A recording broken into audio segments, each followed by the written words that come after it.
You're broken down and tired of living life on the merry-go-round, and you can't find a fighter, but I see it in you, so we gon' walk it out. Move mountains, we gon' walk it out and move mountains.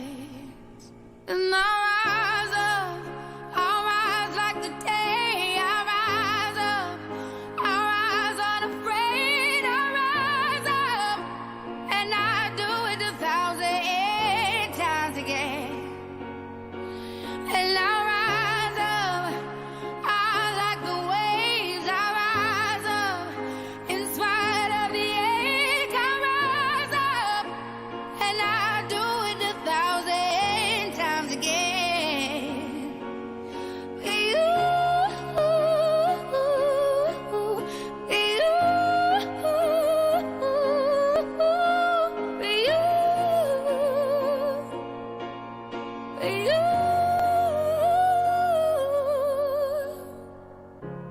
The silence isn't quiet, and it feels like it's getting hard to breathe. And I know you feel like dying, but I promise we'll take the world to its feet. Move mountains, bring it to its feet. Move mountains. And I'll rise up, I'll rise like the day. I'll rise up, I'll rise unafraid. I'll rise up, and I do it 1,000 times again.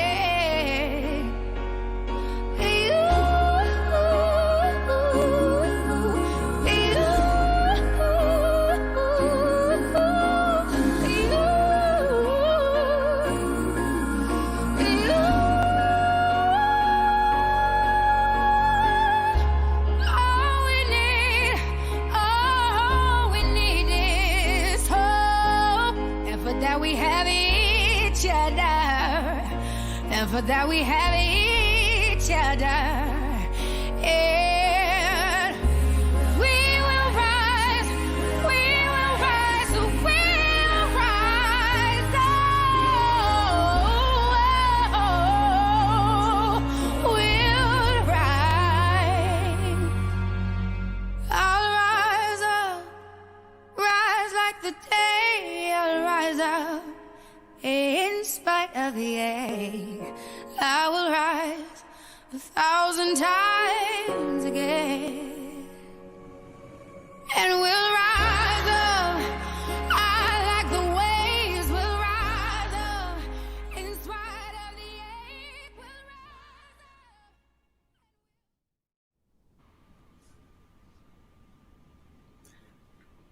up. Talafalava. My name is Angayotu Pubiena.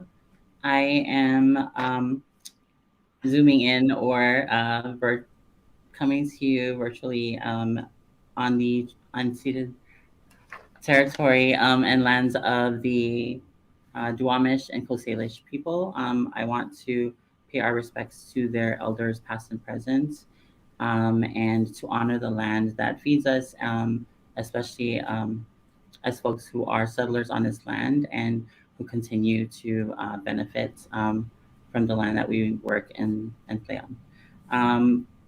Lava, and welcome everyone for joining us today for tonight's Talanoa. We have an amazing panel of leaders who have been caring for our communities across the country. We have folks from Tennessee, folks from here in Seattle, but also some folks from Pacifica region in Fiji, and some transplants from the Ozarks. Thank you, and want to talk a little bit about what Talanoa is. Talanoa is sharing stories, sharing conversation in the efforts and to increase understanding, right? which helps with increasing under public understanding, but also with shifting culture, right? When it comes to learning about each other, but also learning about things that are not, I guess, are not things that are new to us, right? Especially with the experiences of people um, who don't come from the same places that we come from, or who don't share the same experiences. Um, I want to start off by welcoming our lovely panelists. I'm a little rusty today, so I'm going to shake it off a little bit. I am originally from American Samoa, from the village of Pangpango. My parents are Nadsatele and Joyce Vienna Satele. And I'm honored to be here at Utopia um, facilitating this panel, especially during Trans Awareness Week. It's been a wild and a busy week for the Utopia folks. Um, and we have a lot more left for the rest of the week. So tonight we have this panel on connecting our movements during the time of COVID-19, but also post-pandemic, right? What does it look like for Black and Brown trans women and femmes to come together to care for our communities and to fight for the collective liberation of our people by focusing on uplifting the autonomy of people, our communities, but also the sovereignty of the land that we continue to live off of, right? Understand that it's not a resource that we can exploit, but it's also a living thing that feeds us, right? Um, and just to name a few other programs that are happening this week with Utopia, we have the panel tonight. Tomorrow we have the Plant a Tree at Fenwick Park here in Kent to memorialize and to honor our siblings who have passed on due to transphobia and anti-trans violence and murder. Um, and then on Saturday is the uh, National Trans Day of Remembrance. It is a difficult time for the trans community, but just for humanity, right? So we wanted to honor our loved ones, but also celebrate the folks who are here with us, who continue to fight for future generations and who continue to fight to liberate all of our communities, the people here, our future generations, and our ancestors. And then to close out Trans Awareness Week for Utopia, on Monday we have the community feed. We are giving out boxes of food for the community, and we are also serving some hot food. And just to do a quick plug, we want to thank our sponsors, but also have folks help us in continuing this work by filling out a few quick surveys. So there's a link in the comments, the mid participation survey and Utopia Washington demographic survey. So we want to thank Mid King County for sponsoring this Talanoa, also Transform Culture at Pride Foundation, and other folks. So I'm gonna quickly kick this off so we don't hear from me talking all night. Um, so this panel, we are hearing from amazing, innovative, brilliant Black, Indigenous, trans women of color, right, who have been doing such innovative, amazing work across the country, and not just in the U.S. but also globally. And we want to focus on how we're building power within our communities during a pandemic, right, where our ties to community have been severed, and where that community connection isn't what it used to be. And how do we hold each other accountable in digital spaces? How do we ensure that the healing of the most impacted folks that do this work, who are also from the communities that they serve, how do we ensure that their healing and their safety isn't forgotten after this pandemic? Um, so I want to start off with welcoming our first panelists. L Jennings. And for folks, please, if you can share something like your name, your pronouns, um, where you're, I guess, living in from, and I would say your entry point into this work, right? And then we Absolutely. can pass it to this. Thank you. Yeah, and thank you, Isis. You're doing like amazing. So count the game, yes. Hello, everyone. My name is Elle Jennings. I use she/her pronouns, and I have many titles, but I am I am a part and organize with SURGE, which is a reproductive justice org. And on behalf of them, I facilitate the Decrim WA Washington table, which is a sex worker advocacy council, which is going to be starting some movement work, but we'll talk about it later. I also do serve on behalf of the Lavender Rights Project and their Black Trans Task Force, which was spearheaded by Jalen and community. By the way, I am videoing in from Seattle, the local community here. And to answer that question, I would suppose that my entry into organizing kind of intersected with my transition. When I transitioned and I moved to Seattle, I was very desperate for community. And so when I did my research, I found a job actually that that only employed trans people. And I was like, oh, fascinating. And so I just followed that organization through, of course, the organizing complex that we all understand now. I was able to make some very fascinating and fantastic connections, one of them being ISIS, as you've seen here, and many others. And it's just one of the most fascinating things that I find about organizing is that once I got into it, I was able to find so much community, and it was amazing. And so for me, organizing was just being able to be with my community, my Black trans sisters, my BIPOC trans siblings and nibblings. And yeah, I would say that is what brought me to organizing for sure.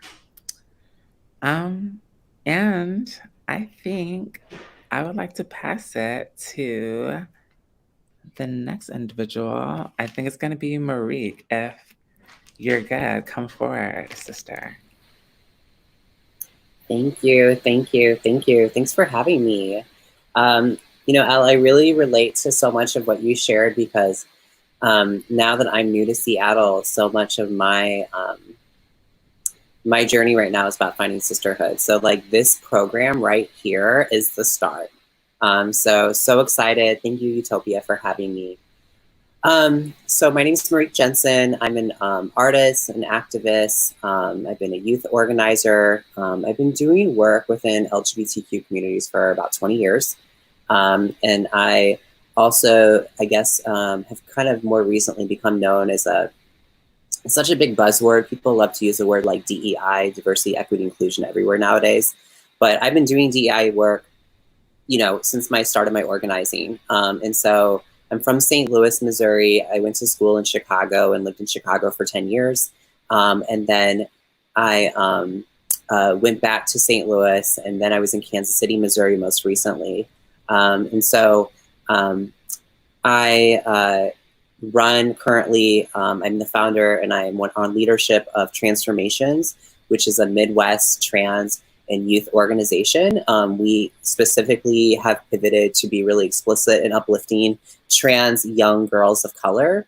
And so we kind of define that as really anyone up to the age of 24, as well as trans and non-binary kids in survival mode. The start of my and I should say too that we are covering the states of Missouri, Kansas, and Northwest Arkansas, so the Ozark region. The start of my organizing, I would say, really took off when I was a teenager and I had a really tumultuous coming out experience. My family's multiracial. My dad is white. My mom is a Mexican immigrant. And so having been in a family where there was a lot of violence, a lot of racism, a lot of trauma, a lot of stuff with my own gender and sexuality, being a sissy, being effeminate. And I was kicked out, was homeless, was in the shelter system off and on when I was a teenager. And I remember going to a youth group in St. Louis, Missouri called Growing American Youth. And they had asked me when I was actively homeless, true story, a social worker kind of like, she was in school for her practicum for her MSW. And she broke shelter policy because that was where her practicum was at. And she took me to the youth group. And at the group, she said, you know, like there, I was greeted by the advisor who looked like Annie Lennox from the Eurythmics. And shout out to Diane Elsie if she's watching. She was like, can you share your story about what happened to you? And so I told about, you know, what I'd gone through and be kicked out. And this was like 2001. And so there was like over 60 kids at this group. And afterwards, she asked the kids, she said, how many of you at some point or another have been kicked out for being gay? And over half those kids raised their hand. I remember looking out around the room and I was like, oh my gosh, there's over 30 kids in this space right now in like midsummer, you know, in St. Louis. Like, how is this able to happen? How are we in a place? And that was kind of where I started to connect the dots around the systemic institutional stuff, both where like obviously outside folks like cisgender and straight people and communities and families and parents were kicking us out, but also where like the LGBTQ community had obviously so normalized it that we had accepted that part of a lot of our journeys into adulthood was going to be losing like family and community support. And so that was my start of my organizing. I have been kind of fueled by that, especially doing youth work ever since then. And in terms of what heals me, I think I have just been surrounded by so many amazing, beautiful trans women of color since my transition. I mean, even prior to the start of my transition, I have to give a shout out because she's like, if she sees this, she's like, you have to mention me. One of my initial sisters before I even transitioned was Monica Beverly Hills, who was on season 5 of RuPaul's Drag Race. She was the first contestant to actually come out on the show as trans. There was a whole moment she had that was kind of exploitive, but she had announced that she was trans and Ru was like, you're loved. And then she got kicked off. True story. But Monica was really monumental in sort of watching her journey and seeing her experience navigating and traveling through her transition. And so when I came out, I was just really loved on and supported because I've only been 3 years out of my actual transition. Although obviously I've been identifying as not male for a long time. So super excited to be here. Thanks for having me.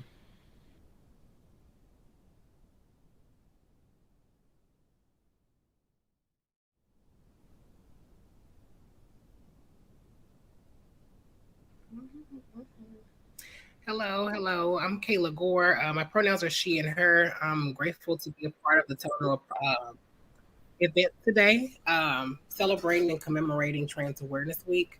I'm based here in Memphis. I'm one of the co-founders and executive directors of My Sister's House, and I'm also the founder of the Tiny House Project here in Memphis, Tennessee. And I guess I would say my organizing or activism started maybe 10 years ago, where I'm sorry, I'm getting some feedback. Sorry. Okay. Yeah. Where was I? Yeah, I started organizing with a group called Mid-South Peace and Justice Center, which is one of the oldest activism organizations here in Memphis, which, we hold a lot of history when it comes to civil rights and the civil rights movement. We've lost a lot of leaders here. As of lately, we've lost a few great people. But I started volunteering with Mid-South Peace and Justice Center, not actually knowing what I was doing. I just knew that I was experiencing homelessness. They provided food at their meetings, and the food was good. So I continued to come to the meetings just because they had great food. And I also noticed something else, that when I spoke at these meetings, that people actually listened to me. And these weren't other trans people. These were cisgender people who were actually listening to the things that were coming out of my mouth and not listening to respond, but listening to gain a greater understanding. which I felt really connected to this organizing. And I didn't realize that it was organizing until I ended up on a street corner holding up signs, you know, and this is the culmination of like a year of me coming to this meeting to eat food, and we're strategizing. But in the midst of it, I didn't know that I was strategizing. I just thought I was coming to eat and socialize and talk, and I didn't know that we were actually working toward a goal. And we ended up working toward an actual action here in Memphis. And I think that's where I started my organizing career as a volunteer. And then a few years later, I started working at the LGBT Community Center here as a trans services specialist, building out the trans program that we have there now today. Then I moved on to the Transgender Law Center. And of course, here I am today in Memphis. And it's good to note that throughout all of my organizing and switching of organizations that I'm representing and community, that I've always stayed in Memphis. I feel very connected to the community here. I feel very connected to the city. That's why I go very hard for the South, and I definitely go very hard for trans Southerners. And that's what fuels me. Our trans Southerners, and the ability to be in space and be in community with people outside of our very unique community, and them actually not trying to co-opt the work that we're doing, but just strengthen that work that we're doing. That's what fuels me, is seeing people actually come together and collectively trying to I guess, yeah, to just end a lot of the suffering that our people endure daily. I made a post last week about Trans Awareness Week. This is something that trans people live with daily. Like, we commemorate lives daily. But this is an opportunity for us to globally, collectively commemorate the lives that we've lost due to anti-trans violence, and shed light on not just the lives that we've lost, but the lives that we have here today. So I think this is a great opportunity to be a part of this project with Utopia. Thank you. Thanks, Kayla. I know Sulik just joined us, and I don't know if you need some time to get settled. If not, I can say a few things about the work of Utopia. But if you're good, we can move right ahead with hearing from the work that you do, and just like the wealth of knowledge that you have to share with us. Okay.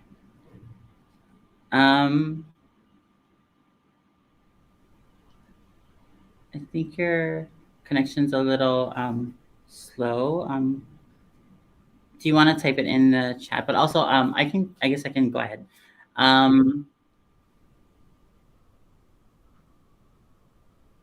Okay. That works.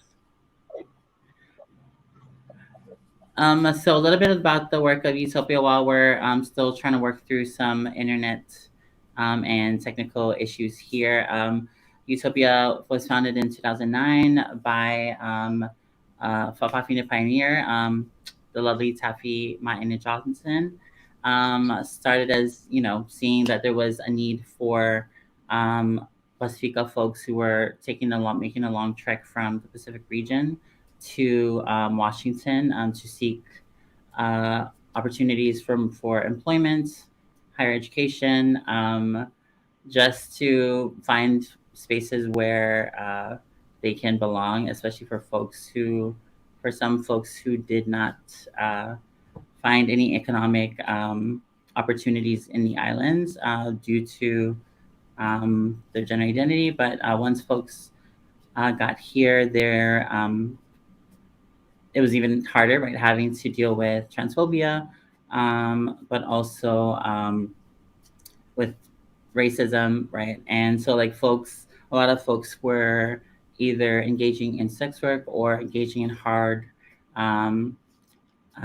labor jobs that would take them outside of Washington into, I guess, places where there was limited access to healthcare, right? Where their protections were often violated as workers.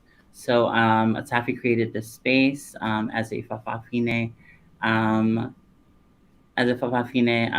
who saw the need for this space to exist, and it's grown over since 2009 to include a lot of other programming that we offer around cultural stewardship, caring for community, sex worker empowerment initiative, but always leading from our Pacifica indigeneity, right?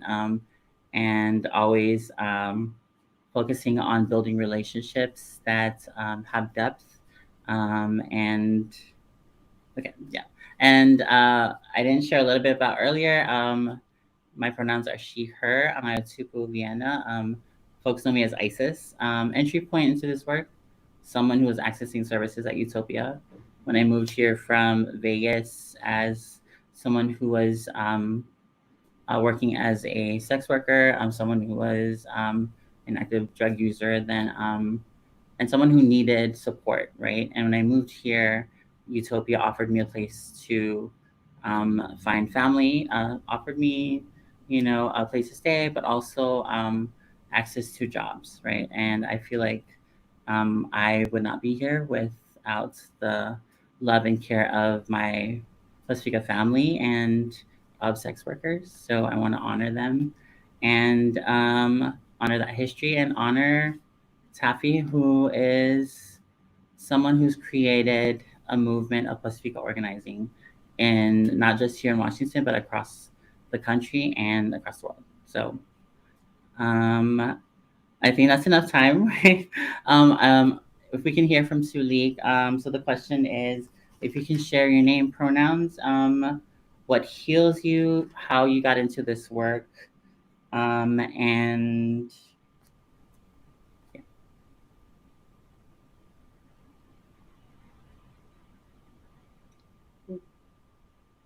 Oh, I'm sorry. Okay, so we're still having some issues. I am going to go ahead and introduce Sulik. Okay, Sulik is back on. Thank you, folks, for being patient, right? We learned during the pandemic that we are not good with technology. So bear with us. We're going to get it together. We are. And if we don't, you're still going to be there watching. Don't get it. You're still going to be there, enjoying this broadcast because there's so much knowledge to share. And these folks are doing amazing work, and it should be celebrated and honored. Suli, while we're working through that, I am going to introduce Sulik. So Sulik Waka, I met Sulik in New Zealand a few years ago and was blown away by just how unapologetic and commanding her presence was in a room full of organizers from across the world. Sulik is the founder and lifetime board member of the House of Chameleon. She is a young transgender feminist of Indigenous Fijian descent who has worked on LGBTIQ issues of the Pacific region for over 17 years and has become one of the key players for advancing LGBTQ rights in her home country, Fiji. I'm reading this as you pop on. You can also tell me to stop whenever, Sulik. As well as Pacific. For 10 years, Sulik has been at the helm of the Adi Sinikau pageants, the most prestigious transgender pageant in Fiji, as its chief organizer, and sat as a member of. Can you hear me now? Sorry, I keep getting cutting. We can hear you now. Thank you. Getting cut off. Come on, fish. Mhm. Okay. I will let you take on from here.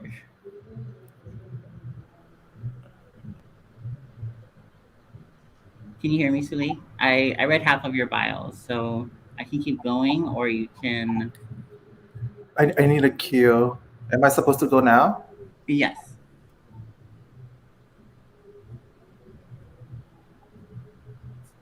Okay. Oh, this has been really kind of frustrating, but also excited at the same time, just looking at your beautiful faces and to be here. Today was very hectic for me. I was rushing from work and then I had to set up. This is the first time I'm joining this platform. This is also really about the conversation about digital spaces. How do we make spaces that are not just affirming, but also accessible to transgender folks? So this is, a conversation about that, but also about making sure that we are taking our space in digital spaces and so forth. So for me, this has been like here and there. Anyways, I just wanted to, continue the Talanoa and pick up from where I, just joining now.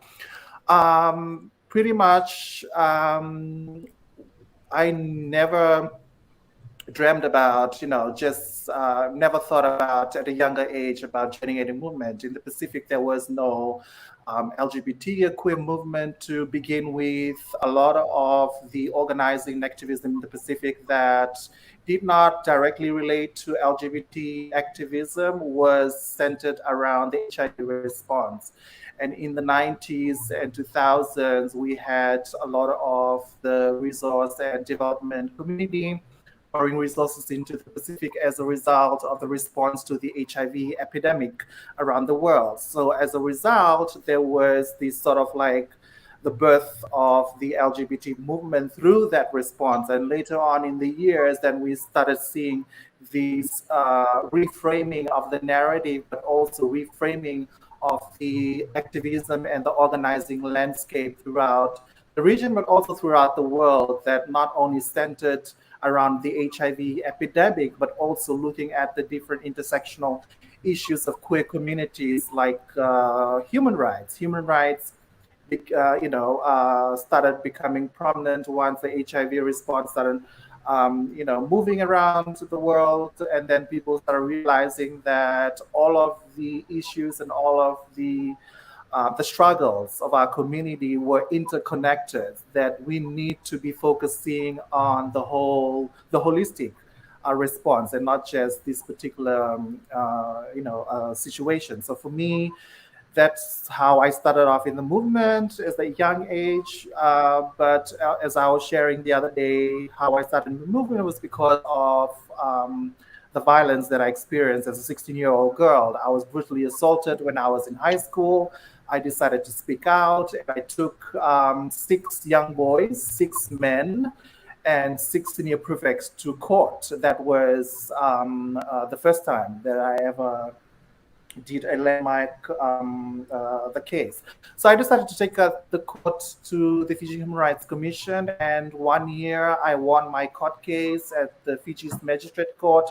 The 6 prefects were sentenced to 6 months community service, and they had to go through anger management. So that was sort of like the beginning of my activism, my thirst and my search for justice, social justice movement. And later on in life, as I navigate around my identity, living in my authentic self, but also in a body that's often terrorized and oppressed, I continuously go through the different violence in the community. So that's what made me stay. And throughout now, I'm still organizing in activism, whether directly or indirectly, now that I moved to the US. So for me, when we talk about entry points into the organizing, pretty much there wasn't any template given to transgender, movement. We were trying to figure out, 15 years ago, 20 years ago, what the movement would look like. What does the organizing look like? Because there's really no transgender movement in Fiji. So for us, we had to figure out from, ground up, based on our shared struggles and oppression, one of the questions was, what is this movement going to look like? And how are we going to build the movement? And specifically, why do we need a trans organizer? So we thought about a lot of the trans people that have been murdered in the Pacific simply for being who they are.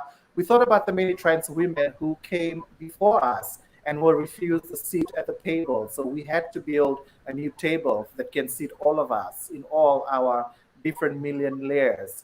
So for me, being part of that revolution, being part of a transgender movement, that became the catalyst for queer organizing, and who we challenged and shifted the way queer organizing in Fiji was shaped and shoved down our throat over the years, which was led a lot by cis gay men and lesbian women. So the queer agenda was predetermined, and there was a disconnect with transgender women's lived realities and experience. So we wanted to change that. We wanted to change the paradigm. We wanted to shift the paradigm. We wanted to be about sisterhood. We wanted to make sure that the issues of transgender women were centered in the organizing, that the fight for liberation of transgender people should begin with us. There's nothing about us without that. So that is what fuels me, sisterhood, the organizing.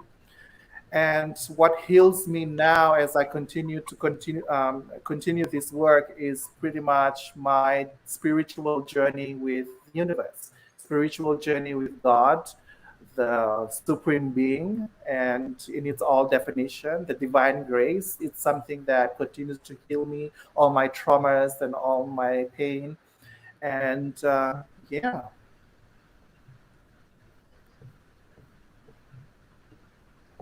That was beautiful, Salik. Also, everyone, everything that y'all shared was just beautiful, and using our pain as a fuel, right, in this work is something that is like we shouldn't be doing, right?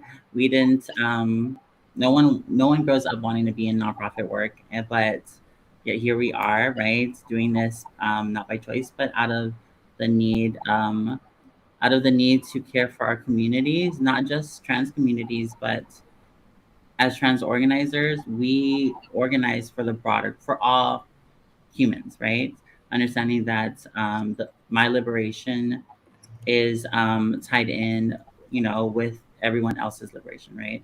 And that when we center the most marginalized folks in our communities, right? When we center the leadership and the voices of Black trans women and femmes, we liberate everyone, right? And not just us here today, but we liberate our future generations, and we also liberate our ancestors who continue to see us suffering, right? And in that suffering, they are also suffering, right? So that's something to keep in mind. I also want to touch on what was said earlier around organizing. Like a lot of folks, we've always been organizing, right? We just didn't have a name for it. Whether it's like organizing with 12 siblings, how to navigate 12 siblings as a young Fafafine, or just, yeah, it's something that's natural to us. And this care work that we do is, we're getting paid for it, but it's just what people do to show up for each other, right, and to care for each other. And I want to go into the next question around what Salik talked about, around the need to focus on a holistic approach, right? When a lot of times when we serve community, we focus on one part of their identity or one intersection, but we know that, as for L isn't just a Black woman on Monday, or a trans woman on Tuesday, or uh, a sickening person from the ballroom scene on Wednesday. Like, all of those intersections happen all at once, right? So every day, right? So when we show up for community, we address all of the things that make a person, right? And that's how you provide that support to the communities that we serve. And I know y'all have been doing that work in so many different innovative ways. And thinking about COVID-19, this pandemic has created conditions that aren't new to BIPOC communities, right? It's exacerbated conditions that always existed for us, but those conditions exist where we've had to be innovative in ways that we organize. I want to hear from folks around, what does that innovation look like for your work? And how are you building power, community power, during the pandemic and post-pandemic? it's a loaded question. I can always repeat it. But I'm gonna start with Marie, still the same order, but like moving on to the next person. Yeah, I love this question. I absolutely love this question because I feel like I'm in so many spaces that are dominated around the narrative that say COVID has been this horrible experience for everyone.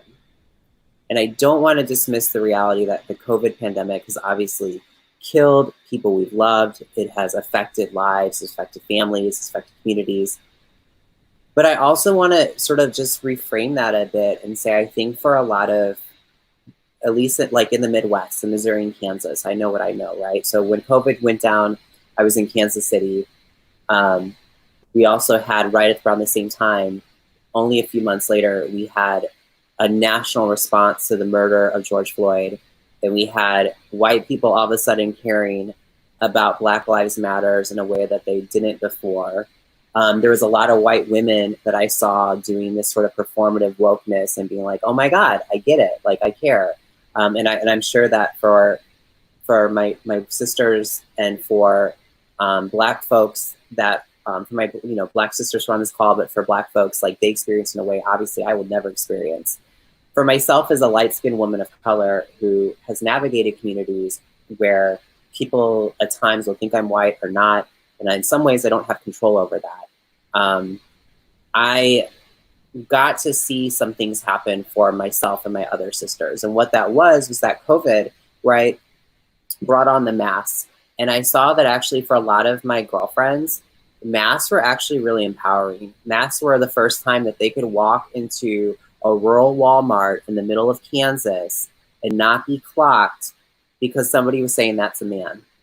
I have a specific sister that was so traumatized by her daily experiences of walking in to get groceries or going to get pet food and having a group of guys or a group of catty women, say that's a tranny or that's a man.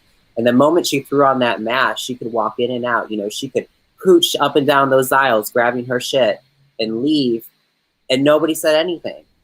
And she literally was starting to slowly recover from this continuous PTSD that was happening to her.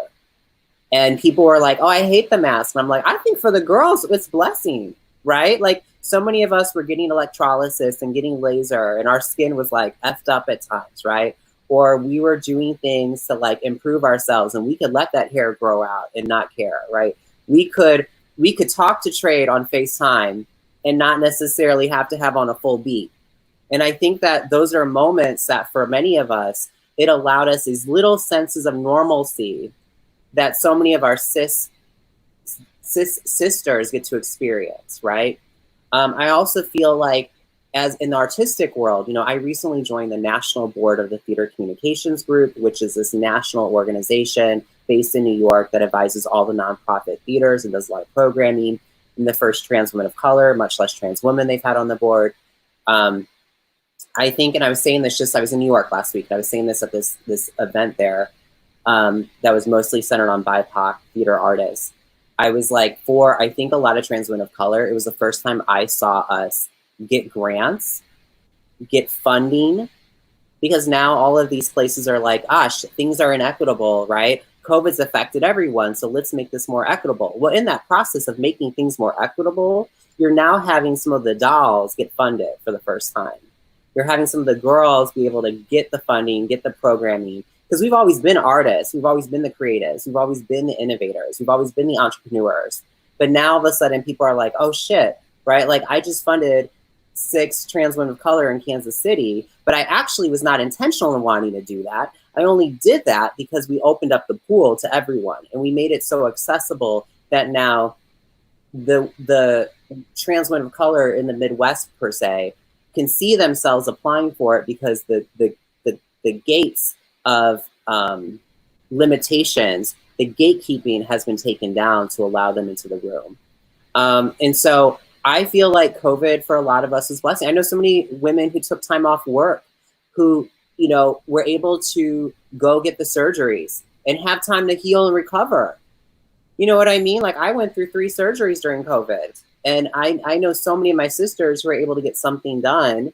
And of course, surgery is an access issue, it's a privilege issue, it's a resource issue. Not all of us want surgery, but I know that just even having that time where it says we're not going to see each other for a while.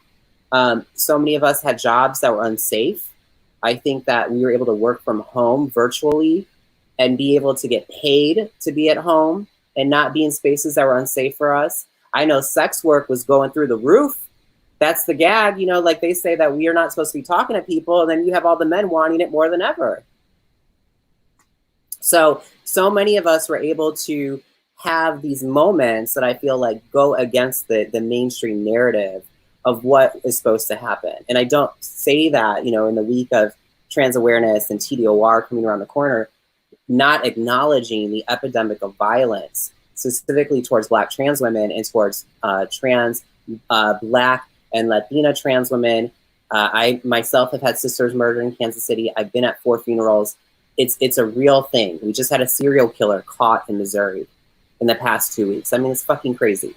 You know what I mean? Like killing the girls. So I think that in terms of organizing for us with transformations, we just became really explicit that we were centering trans young women of color. Our white constituents and white families, I think, and white queer folks didn't like that. White trans people didn't like that.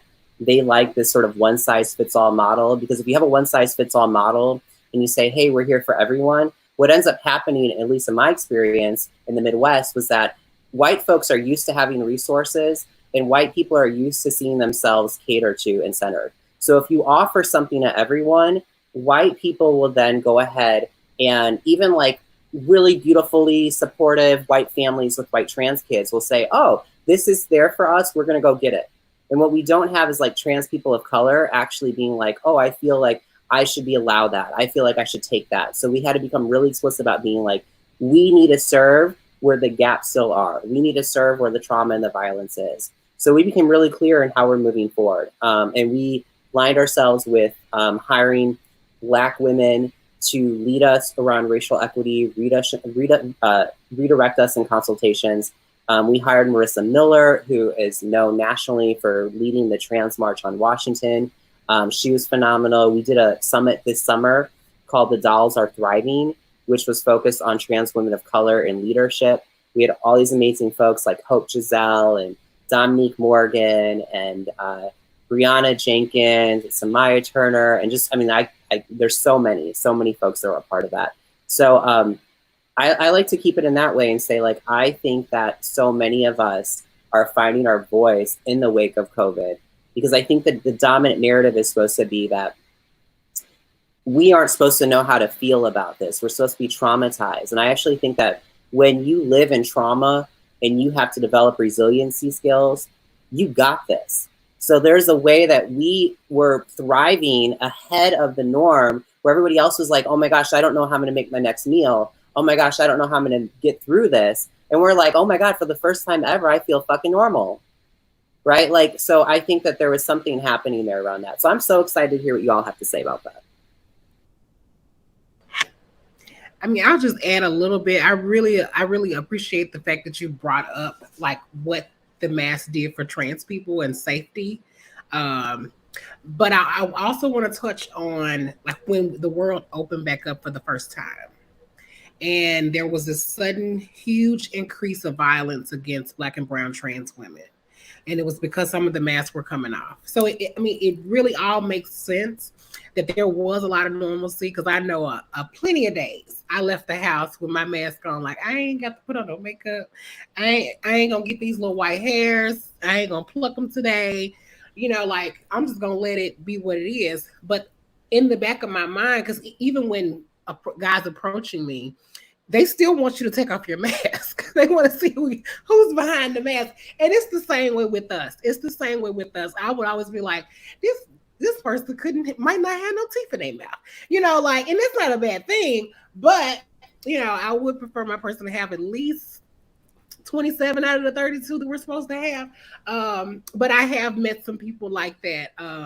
The masks have saved a lot of lives, but when those masks came off and a lot of restrictions were taken off of us as people who are affected by the pandemic, a lot of violence increased, and rapidly, in rapid succession, there were Black trans women and brown trans women being murdered, because I feel like you talked about language and how you all changed your language, your outward facing language, to make sure that you were prioritizing and speaking to the people who actually need these resources. A lot of places in the South were not doing that. Their language was not speaking to everyone. The language would be family and children, or families. And and a lot of times people don't relate our family units to the traditional family unit, and we're just as traditional. But the language has to not be traditional. It really has to speak to the exact people that you're trying to reach. And when you say family and children, that excludes a lot of trans people, because a lot of trans people have been alienated from their families, their traditional families. A lot of trans people have created their own unique families, but those families, of course, aren't recognized by the powers to be. With the deaths of trans people, we've tried to advocate on the behalf of those people who we've lost to anti-trans violence, but when it comes to that family unit that's not being respected, that's us. We can't be a part of the identification of a person who has succumbed to violence, because we're not family. Even though we've known this person and we know this person better than their biological family. And we really have a vested interest in making sure that in their death, they're still respected. But a lot of times the family comes in and they're like the all be it, all say it. They're going to have the last say. And that's sometimes it's hard as trans leaders to, especially for me. I've always had a mediator between me and the families, because I go really hard, especially for those people who can't fight for themselves, and people who have succumbed to violence really cannot wage a fight. And I don't want to cause harm to the biological family, because I know they're mourning a loss. Even though they may not have respected the life that their children have led, they're still mourning a loss. We're mourning a loss too, and we're also it's also very disrespectful for families to bury their children as the gender that they were born as versus the gender that they live their lives as.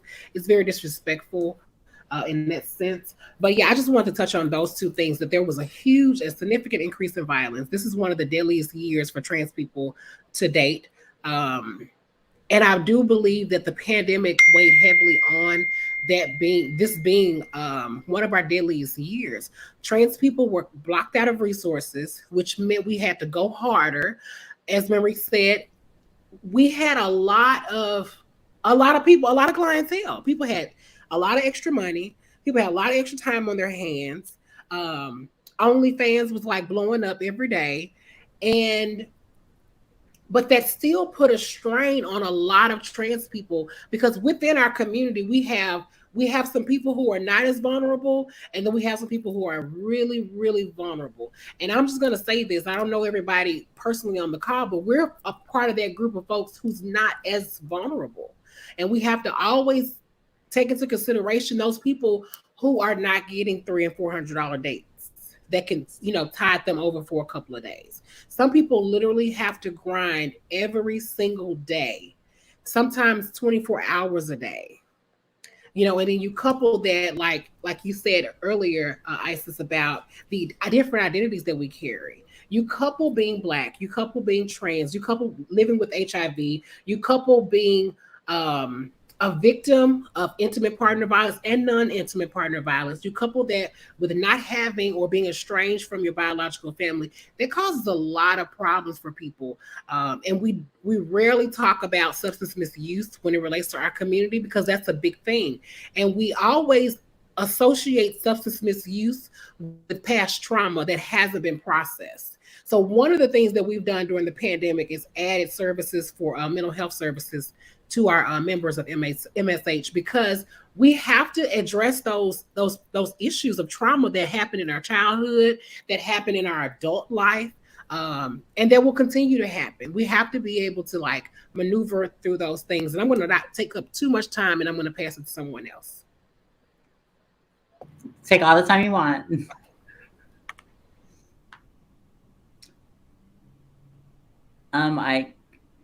Ella, did you want to say something? If not, I can. Yeah, I don't know if Soliloquy is back, but I could like. Soliloquy. Sorry. Sulik. Sorry.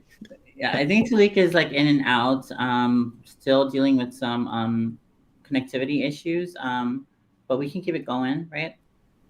Yeah, I definitely want to resonate with both of what these beautiful women were saying, because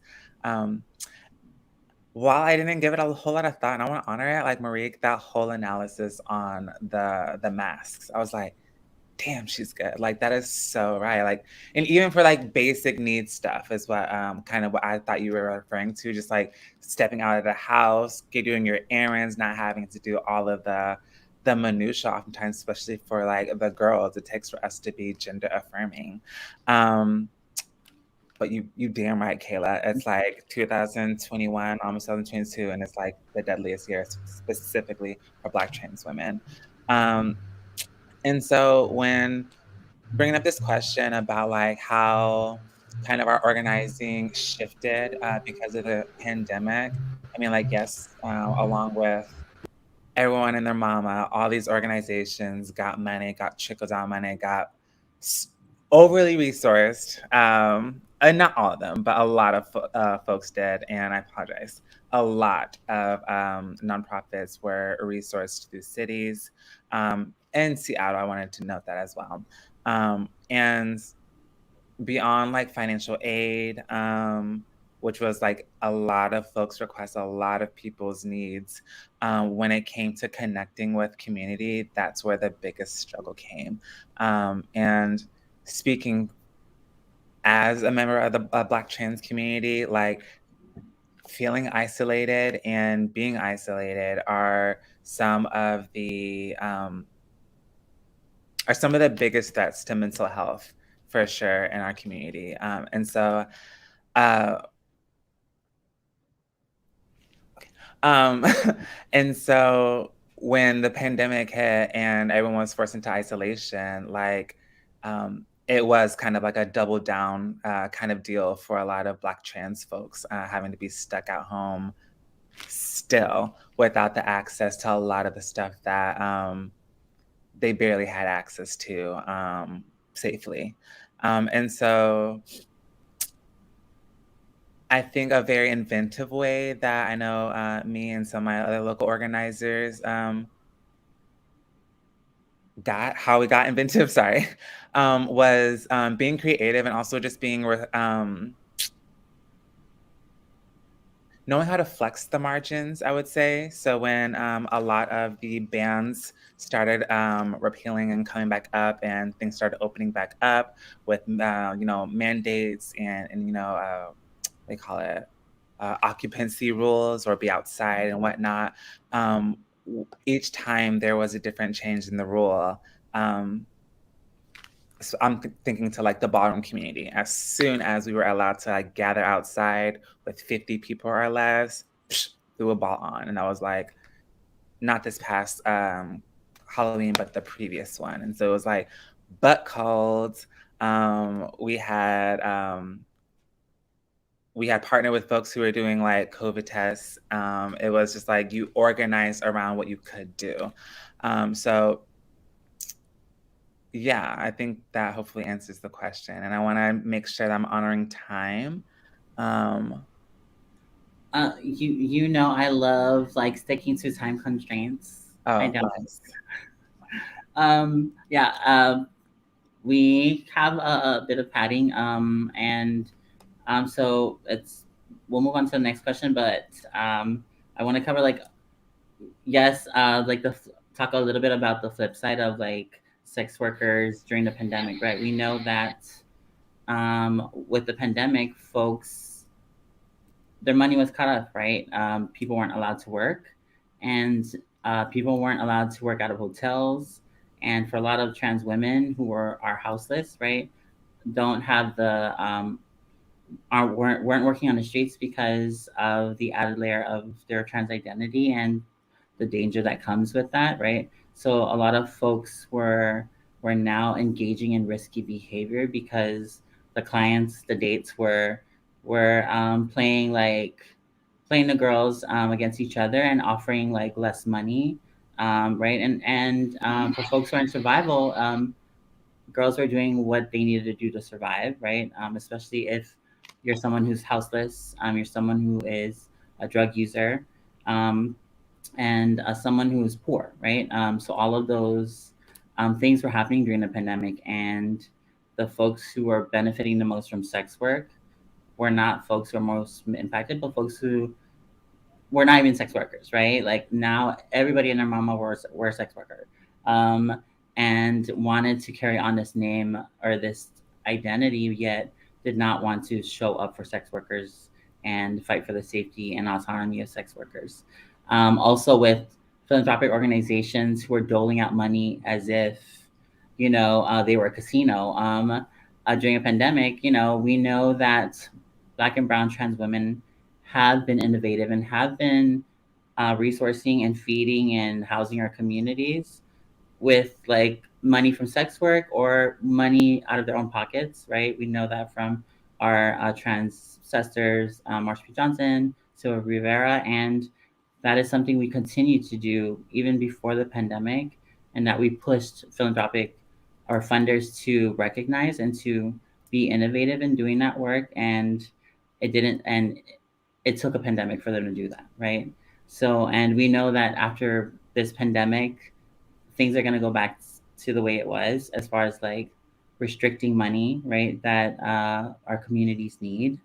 And also like the idea of mutual aid efforts, we've always been doing that work, especially as communities that are the most impacted, right? And putting our bodies on the line to take care of our communities. And we saw that with Utopia, seeing the girls out here during the summer passing out boxes of food, over 700 boxes of food a week to feed our people, right? And we know that once hospitals are overwhelmed, once like the general public is served first in a pandemic, that the people who were there to support folks in our communities will be forgotten and the last to be served, right? I want to so Sulik dropped off. I'm so sorry. We would love to hear from Sulik, but we're gonna keep going. And I want to talk a little bit about a lot of the work that Black and brown trans women and femmes do across the country. And a lot of times that work continues to be undermined, not just by like people from our own community, but, people who are from the LGBT community as well, right? We still see our cis counterparts leading work that is supposed to be by and for trans people, right? And we know we have a wealth of expertise, knowledge, and and we know we have the skills to build our own policy agendas and to move this work forward. Yet we're still not being given those spaces, and we see that here, we see it across this country. So, how do we make sure that we're not undermining, but we're lifting up the work of Black and brown trans women and femme leaders? And how do we do that through like the connecting of our movements, right? Because we're all fighting for the same thing. We're all fighting for autonomy over our own bodies. We're fighting for sovereignty over the land and over, all living things. So how are we connecting those movements, but also lifting up the work that y'all do? So I'm gonna start with Elle. Sorry.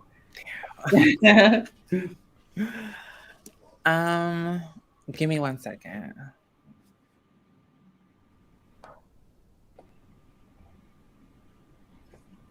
We can also do popcorn style. Yeah, I'm down.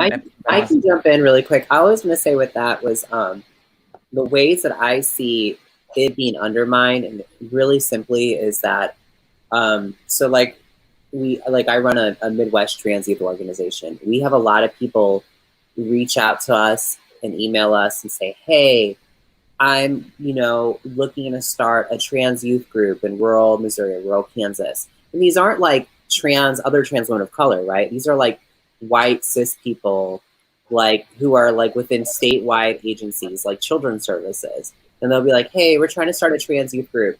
Can you just talk to me and tell me how to do one? And so I'll reply back and I'll be like, sure, like let us know your budget that you have set for the programming for this new youth group and we can talk. And they'll write back and say, oh, there's no budget. And I'm like, okay, well then go to our resource page and there's lots of stuff there, right? I see that people don't want to actually like they try to skate by paying trans women of color for their time, leadership, wisdom, and energy.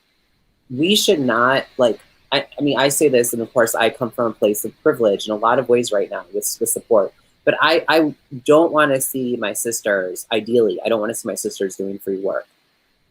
If they're reached out to, I want to see them getting paid to speak on panels. Thank you, Utopia, for the cute stipend. That was, thank you for like honoring that. But like, I want to see us getting paid to just even have that initial consultation call. As a consultant and having my own consulting company, I have even still found myself being put into a place where someone will get me on the phone and they'll pick my brain about an idea. It's almost like, let me talk to you about this thing that maybe I'll actually hire you for. But the talk to thing is actually the consultation. And so they didn't pay for it, right? And then an hour or an hour and a half later, and we invest in this because we care and we want to see them do it right.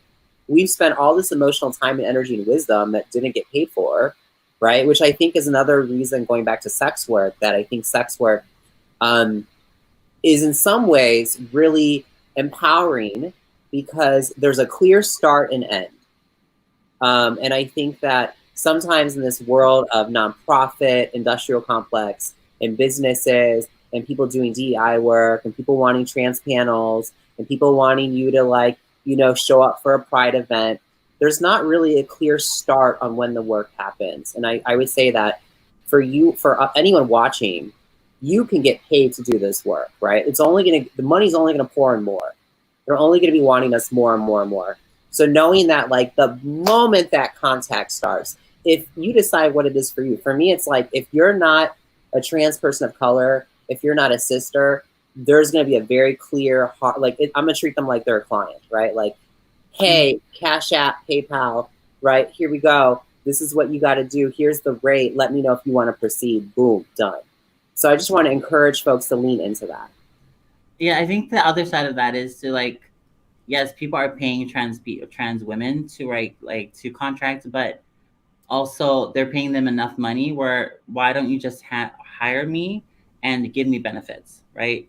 But you don't want to because you don't have, I guess you don't have y'all have not gone through the process of learning how to employ and to support Black and brown trans people at your organizations, right? Because of the white structures that are still in place, right? So I'd rather hire you as a contractor and not give you benefits. So that's the other side to it. But thank you, Marie. I'm gonna skip you. I'm sorry. I really want to hear from Sulik because of the issue, connectivity issues. So we're gonna pass it on to Sulik. Sulik, we were talking about how do we lift up the work that y'all are doing, not undermining each other's work, and how do we connect our movements, understanding that at the root of it is the fight for autonomy.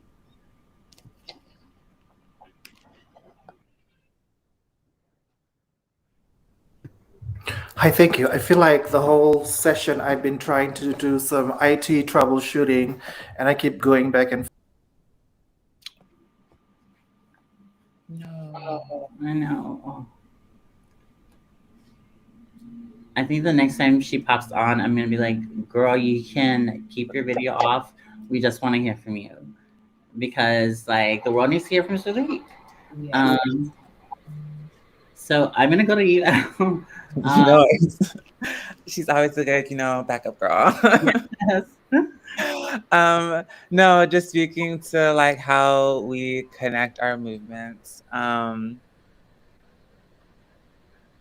It's really an interesting kind of topic, actually, during a pandemic where connectivity is like strained, specifically in a digital/virtual space. I mean, like, one of the biggest organizing kind of like juggling tricks that I have to do nowadays is like if I want to start a new initiative or include people on projects, it's like, do you literally have the capacity to sit behind the screen for another meeting, for like another hour, like when it comes to organizing, like that is time is our currency, or one of our currencies.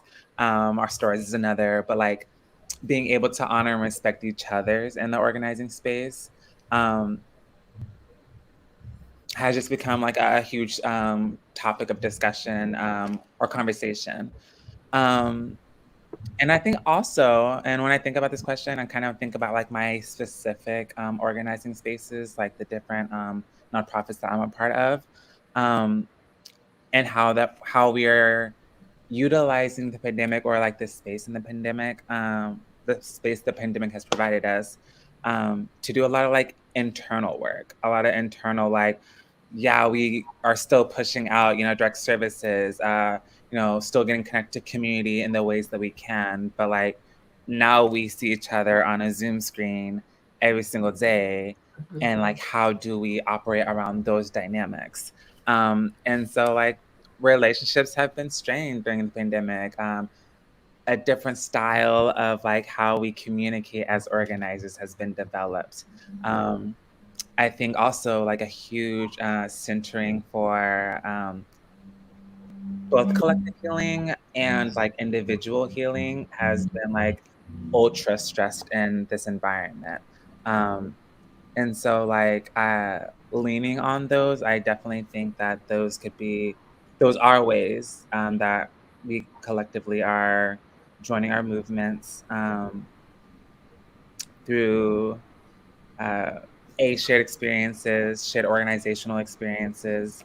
But yeah, I see Sulik is back. I'm gonna get your name perfect and proper. I promise. I apologize. Sulik is back. I definitely want to pass it back to her while we have her. Yeah, and how do we set boundaries when people think it's okay to Zoom call us at every hour of the day, right? I have those boundaries. Zalik, thank you for. Are you back? Are everything okay? Can you hear me? Yes. Am I good? Yes, you're good. Okay, thank you. Just continuing on this really great Talanoa and conversation. One of the things I really wanted to also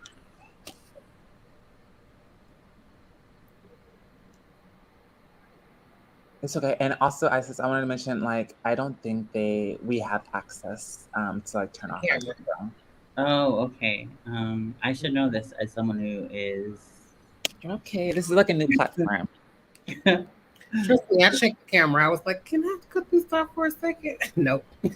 Can we lean on Kayla for perhaps some of your insight on this question? It's the forced and coerced. I would love to weigh in just a little bit until Salik comes back. Yeah, so I have been in that experience early on in my activism, like when I first started working at the LGBT Community Center, which has historically been a white community center. When I first started working there, it was called Memphis Gay and Lesbian Community Center. That should tell you a lot. And a year after, we changed the name to Out Memphis because Out Memphis was more inclusive to everybody within the community. And we were bringing people out. But there was a lot of history with white cis gay men who transitioned to trans women, and they still held on to some of that white male privilege. And they brought that into my new role as the trans service specialist there were emails, so many emails were being sent out about me, and nobody knew me. They didn't know me. They didn't know anything about me other than that I was a Black trans woman. I went through a very rigorous interview process with the center before I was even offered a job. And there were a lot of candidates for this position. And a lot of those people were white trans people. And they didn't get that. They didn't get those jobs. They were people who volunteered with the organization. They started up certain groups for trans individuals at the organization, but they were exclusionary groups.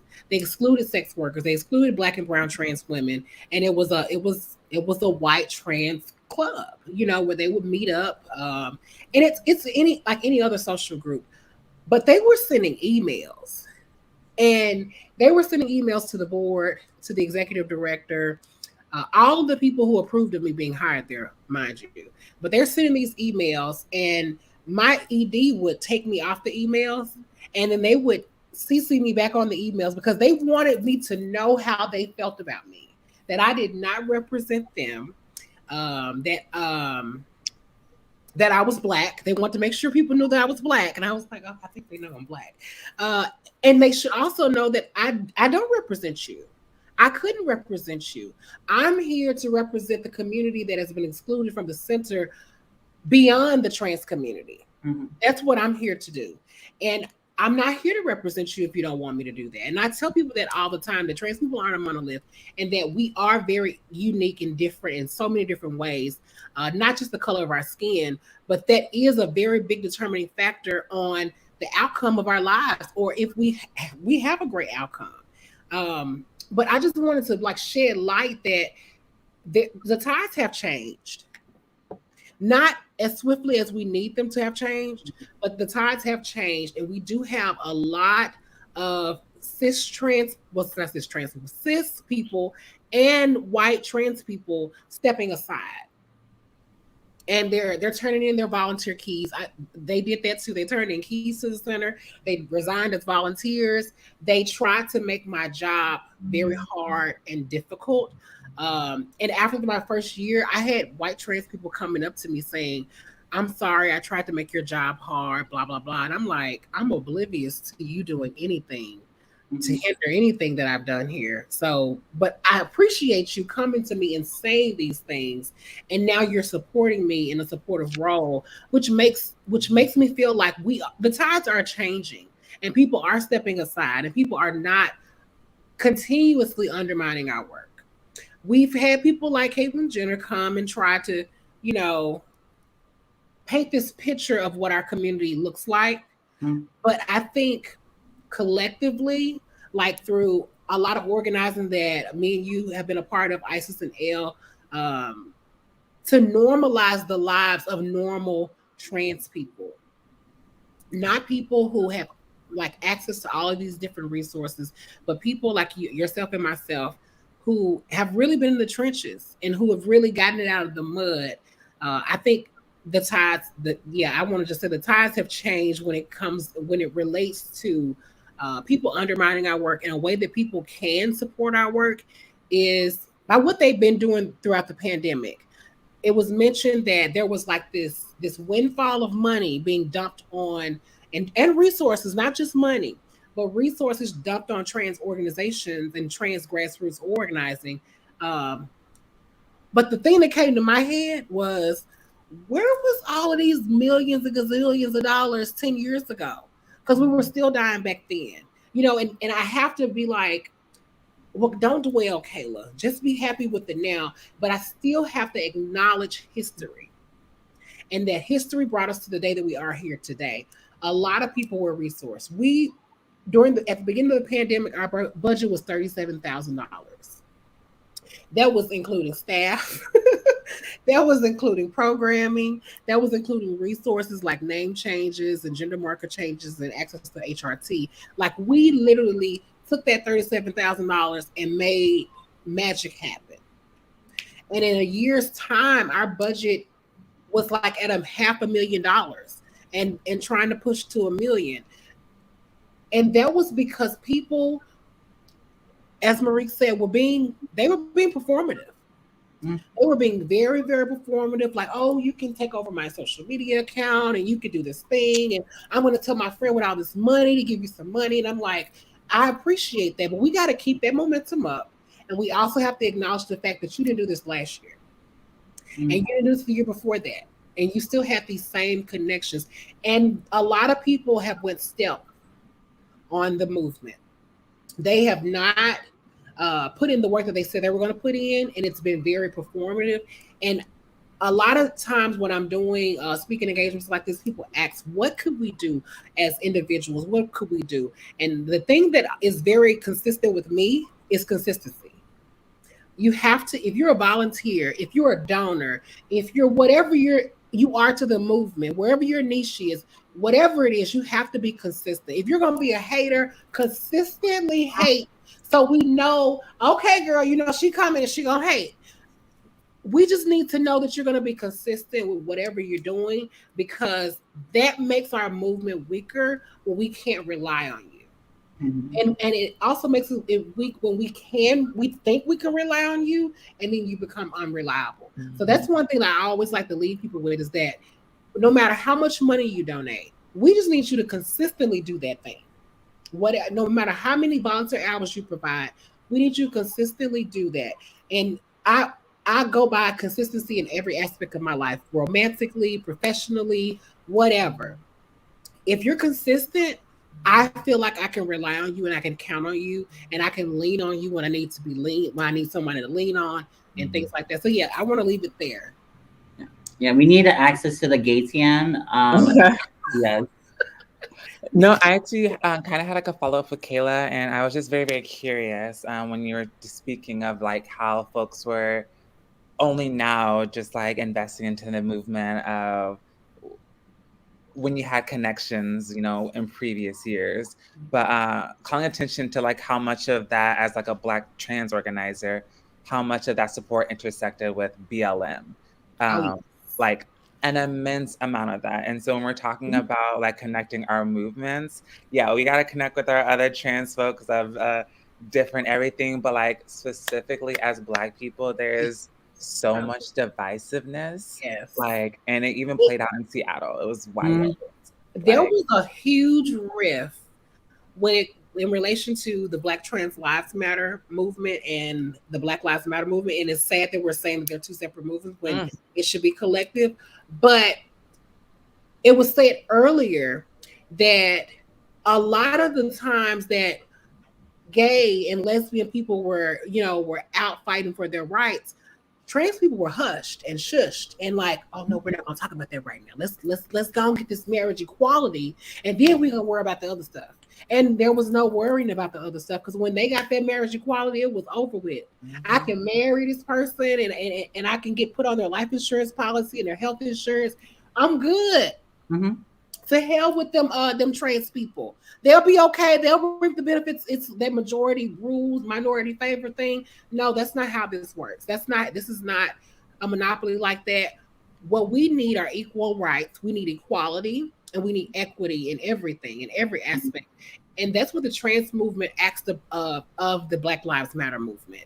And in a lot of ways, the message from the top didn't necessarily reach the bottom, if that makes sense. From the top of the BLM movement, it didn't necessarily reach the bottom, because these are Black queer women who started BLM.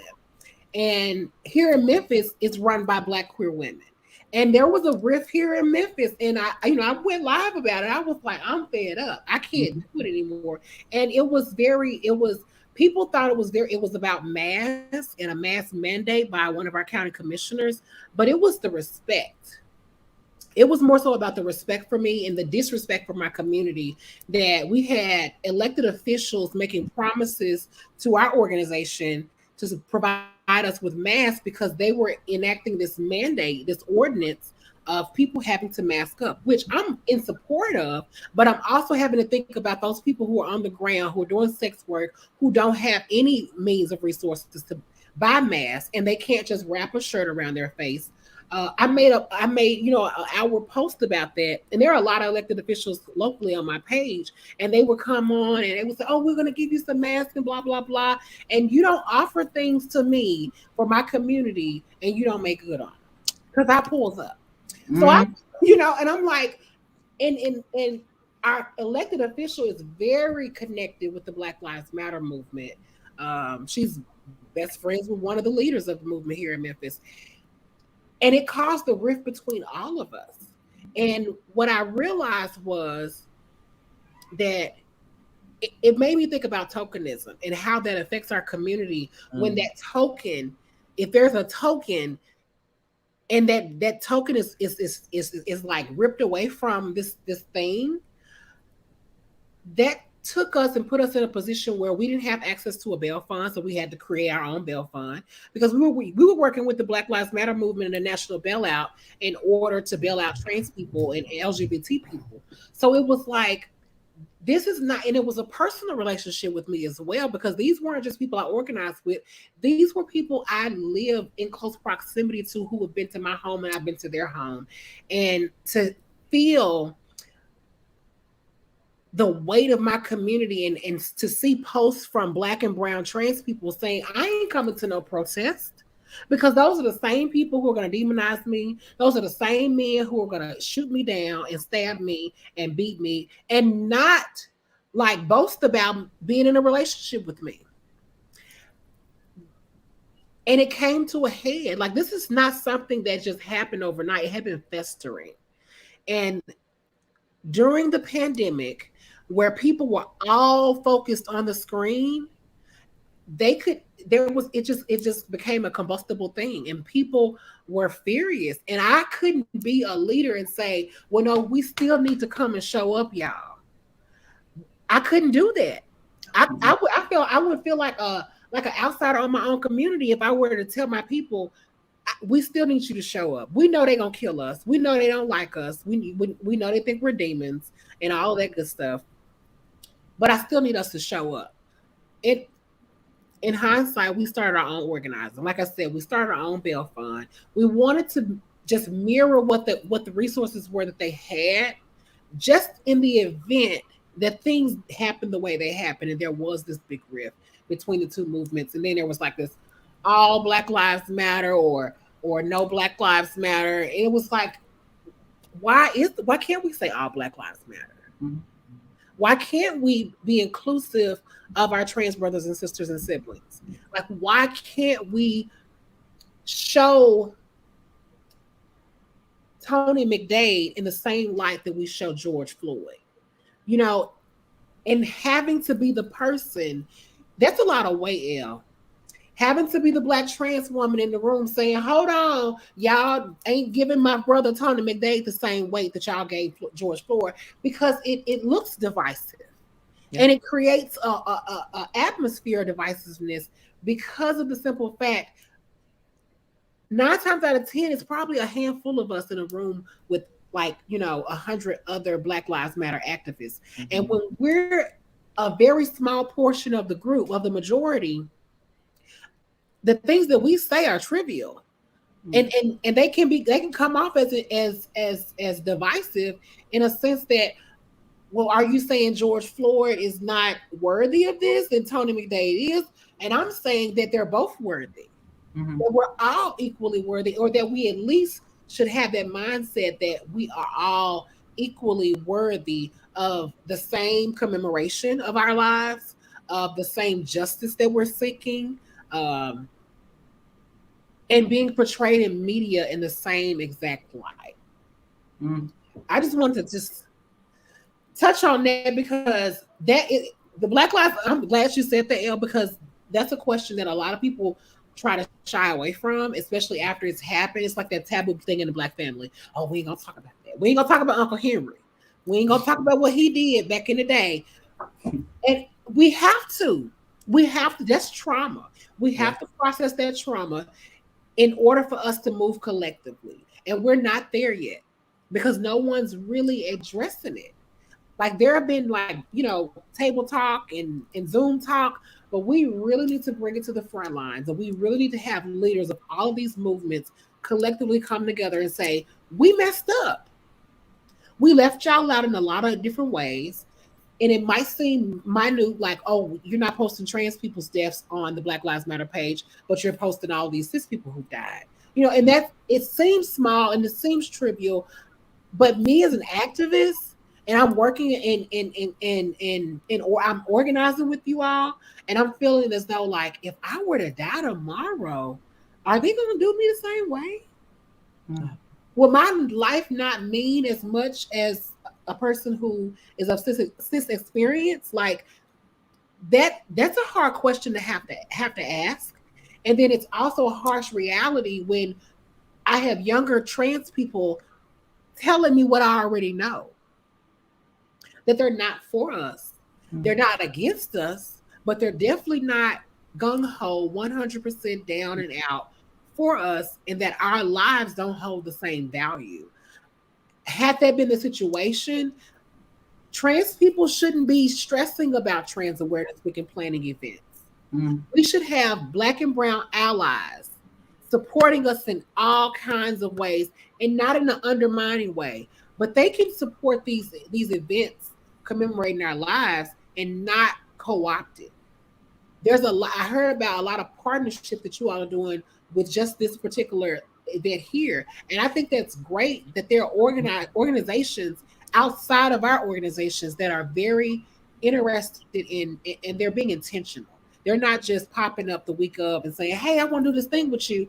Like here in Memphis, we've had the Memphis Brooks Museum. We've had a few different historical museums like the Pink Palace have reached out to our organization to plan events for this week a year in advance. Mm. And they came in a sense of, hey, are you all planning anything for Trans Awareness Week? It's not the first email is, hey, we're doing this thing. We want you a part of it.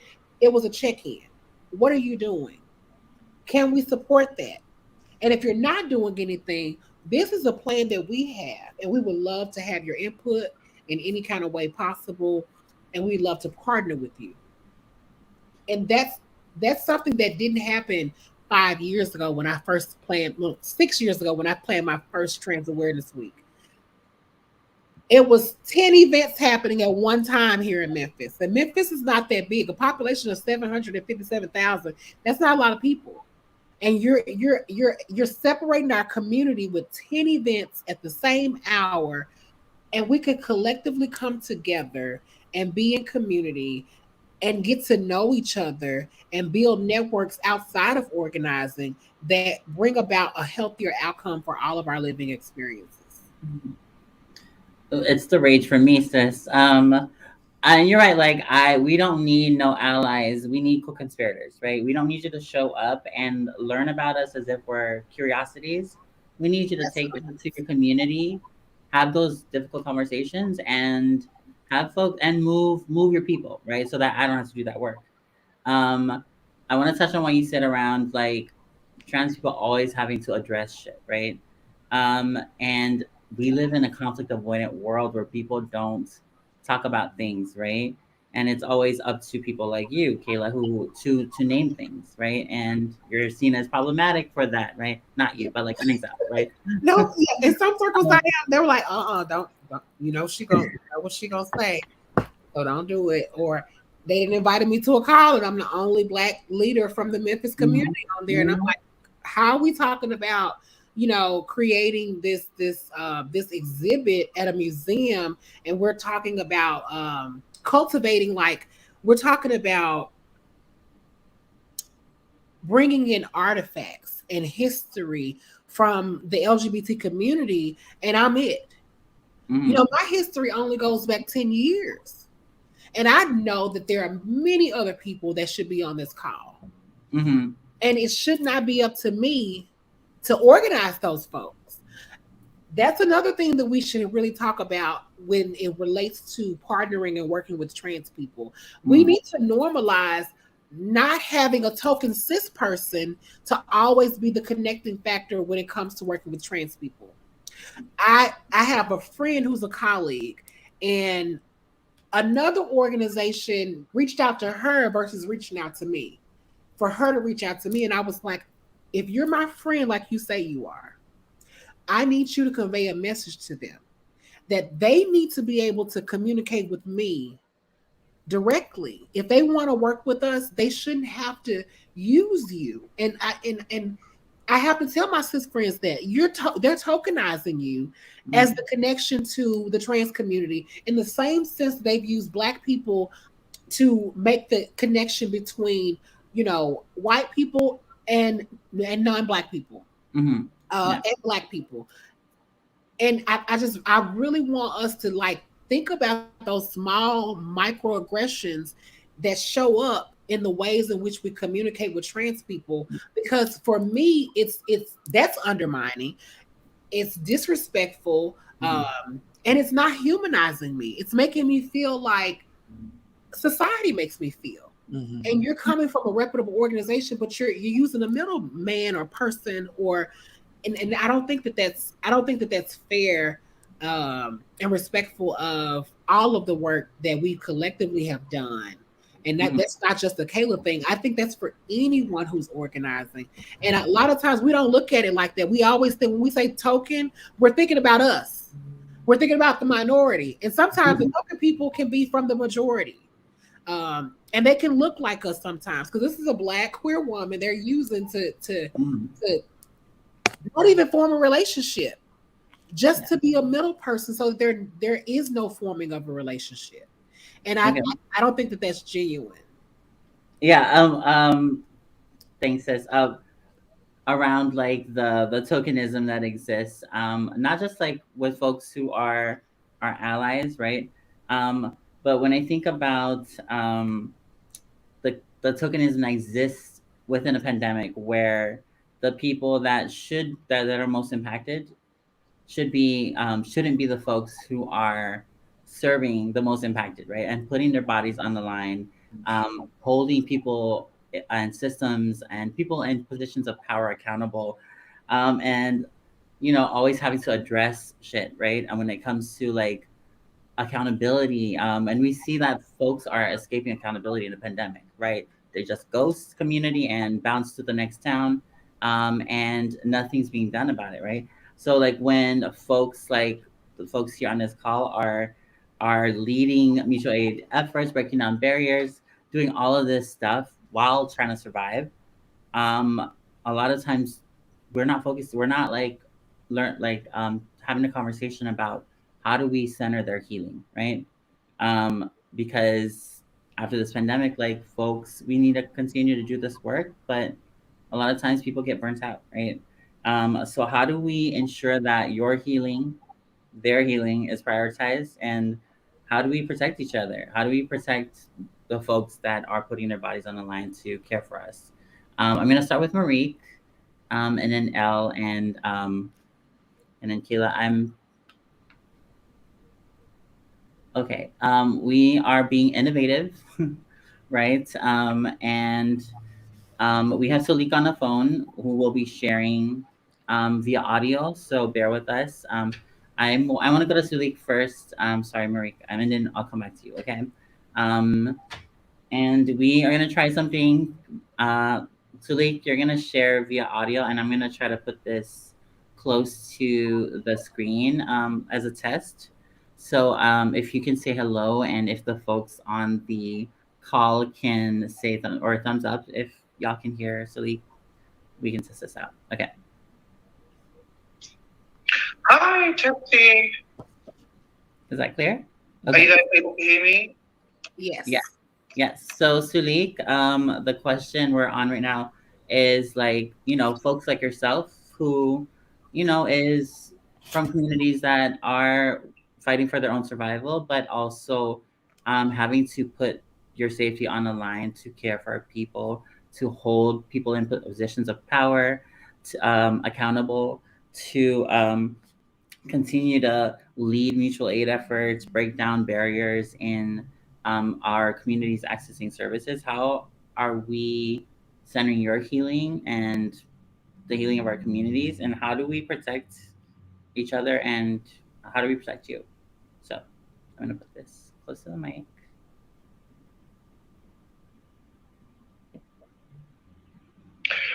I think one of the important think that we need to it's sort of like psychological in a way, because throughout our lives, the transgender people who live and occupy and navigate around in our vessel, in our bodies, that continually terrorize, we are conditioned to always feel certain emotions that are often um, dictated to us, that we're not supposed to be happy, that we're not supposed to feel joy, that all the time, because of the oppression and the struggles that we continue to face, that we should remain sad, we should remain in pain, we should remain in trauma, and that we're not supposed to deviate from that. And for me, part of the work around community healing, particularly as transgender human rights defenders, but also as trans feminists and people who are leading this work, is to be able to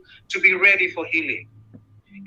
Because our bodies are conditioned and our mindsets are often conditioned that we know we are not deserving of healing, that our bodies are not deserving of peace, of happiness, of joy.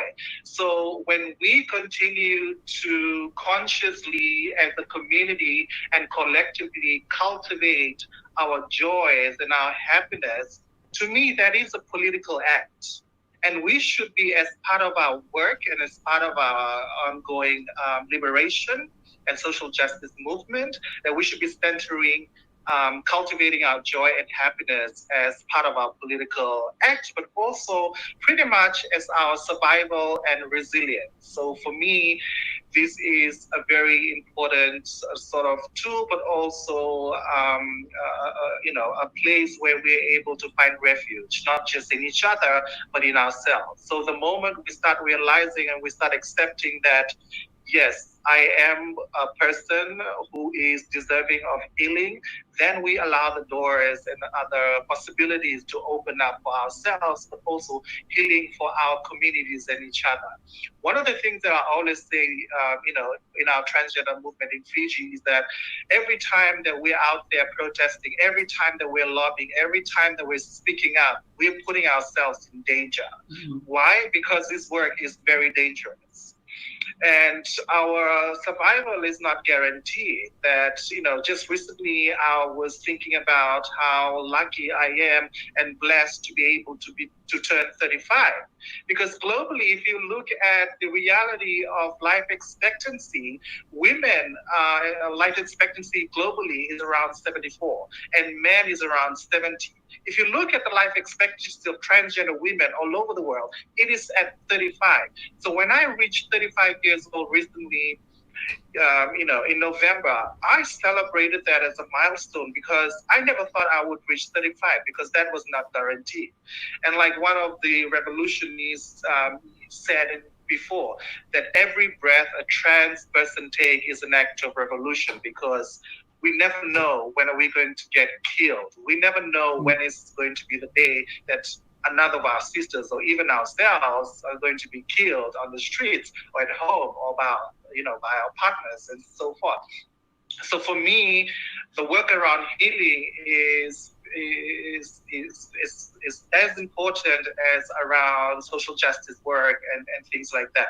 So one of the things that we did in the past is around the protection of trans human rights defenders, coming up with a security plan. And this security plan was specifically in terms of the militarization of the Pacific, of Fiji rather, or the political upheaval. Like, how do we protect our bodies and ourselves, who are at the forefront from a lot of these ongoing oppressions, but also resistance, not just from the state, but from individuals, from communities, and generally from public out there who are out there to get us, to kill us, and so forth. So for me, understanding that the collective effort of fiercely cultivating our joy and our happiness is a political act, particularly for a lot of us transgender folks. I love that, sis. As someone who just turned 36, I feel that like deeply. So I appreciate you naming that for trans women of color. Marie, I would love to hear from you as well. Yeah, so thanks so much for sharing that, and thanks for finding innovative, creative ways to still be part of this. I know it's been really frustrating, so I'm so glad that we still get to have your voice. I also just want to, I feel like diligence having to say this is like a light-skinned trans woman of color. I don't know if that same stat applies to the US. I feel like what I've heard is that that's the stat for Black trans women. And that's the stat for trans women of color who are Black or who are dark-skinned, is that the life expectancy, I think, is still much lower than it is for other women. And so I just wanted to give name to that colorism and systemic racism and oppression are all operating, that still do, even as trans women of color, our experiences in the US are not all the same. I think there's a lot of experiences for Latina trans women that I'm still trying to find out how to use my voice around that, because there are some really unique things around immigration, language, ICE, detention, even just what happened with Trump under presidency and somebody who's Mexican having like people that look like my family in cages. There's realities there. And I think I'm really, for me, on a personal level, I'm really fascinated, interested right now in what's happening with like Latina trans women across the country and organizing. All of the ones that I know who are doing really badass work, like Ariana over at Ariana Center in Florida, or Bambi Sasaldo with Trans Latina Action Coalition, are doing really amazing work. And a lot of it is in Spanish. And I think for like second gen and third gen folks, like a lot of us don't speak Spanish. So like we're locked out of having access to community. So then like my closest sisters are like often maybe not Latina trans women in the Midwest, right? It's like Black trans women or API trans women or Native Indigenous trans women. I want to say that I think, so they're actually behind me. I let them out for this question. Is my doggies, Henry and Zuri, are beautiful. But I want to give shout out to the fact that I did not know. I had such trauma growing up with what I had gone through. And I'm a blogger, so I've blogged about it in the past, like on HuffPost and shit. Like, my dad tried to kill me by the time I was in 8th grade. Like, I have an actual story of my father chasing me with a gun in his car, trying to kill me in the middle of Rolla, Missouri. And I had grown up that my body and my experience with my sexuality was taken from me so young by men, that my relationship to my body and to my sexuality was always a negotiation to what do men want from me. And I went through a lot of stuff. I know that this is being broadcast lots of places. There's things that I want to share. I'll share it. I'm open in certain spaces. So I've been living with HIV for a long time, like 2012. And I remember when I got diagnosed, I was like, fuck. I was like, damn it. I had been gay for so long and living that journey. And so like, I don't know, like if anyone's watching this and sees this and like is still in your like sissy gay mode, I want to just say that like I had done that for, like 15 plus years, and I had been trying to find myself. And I think part of what gay culture taught me was that I had to be hypersexual and I had to put my body on the line really early. And so I was having sex with all of these, guys that were just using me. And gay culture doesn't really date. So like the closest thing you get to a date or to intimacy is like, are you being filled up? Is there cum in you? Are you, do you have them with you for a night and they spooned you and they made you feel like a woman, and you have this moment where you're like, you're getting your fantasy, and then they wake up in the morning like, bye, and you never talk to them again. Mm-hmm. And that was over and over and over, these things that I went through when I was gay, trying to figure out how I was going to find love. And I remember when PrEP came out, I was so excited to get on PrEP because it was like, oh my God, like, I've been a high risk person. I've been, a bottom. I'm this high risk, effeminate, pretty little twink. And of course, I was in Chicago and I was like, I gotta get on PrEP. And I remember I went and they were like, you don't qualify. And I was like, why? And they were like, because you have HIV. And I always was consistent on getting tested. I was always like, I know like what I like. I know the risk to it. But I remember going and finding that information out. And the thing I said out loud was I said, fuck. I was like, fuck. But internally, what I thought was, well, shit, if I'm ever was going to transition, I'm never going to do it now. Because there's no way I'm going to live my life as, an HIV positive, excuse my language, but I'm not going to be an HIV positive tranny. Are you fucking kidding me? Like, no way. And so I remember holding that moment for myself for so long and being like, I'm just gonna find love and find connection being gay. And it didn't work. Because it doesn't matter how much someone else loves you, you got to love yourself. So RuPaul, right? But it was my dogs who got me out of that. I was really depressed. I was really sad. It's actually Henry over here, who's the older one. That one, in the back. And he was like, literally, I got him and I would not get out of bed. I was like, basically I had like a suicide pact. And it was because of him that like I had to get up, I had to feed this dog, I had to take care of something, right? And I felt love. And I had this little puppy that was loving me and caring for me. And there's a thing they say a lot with like people living with HIV, but also like if you just have not experienced a lot of love, like getting an animal is so healing.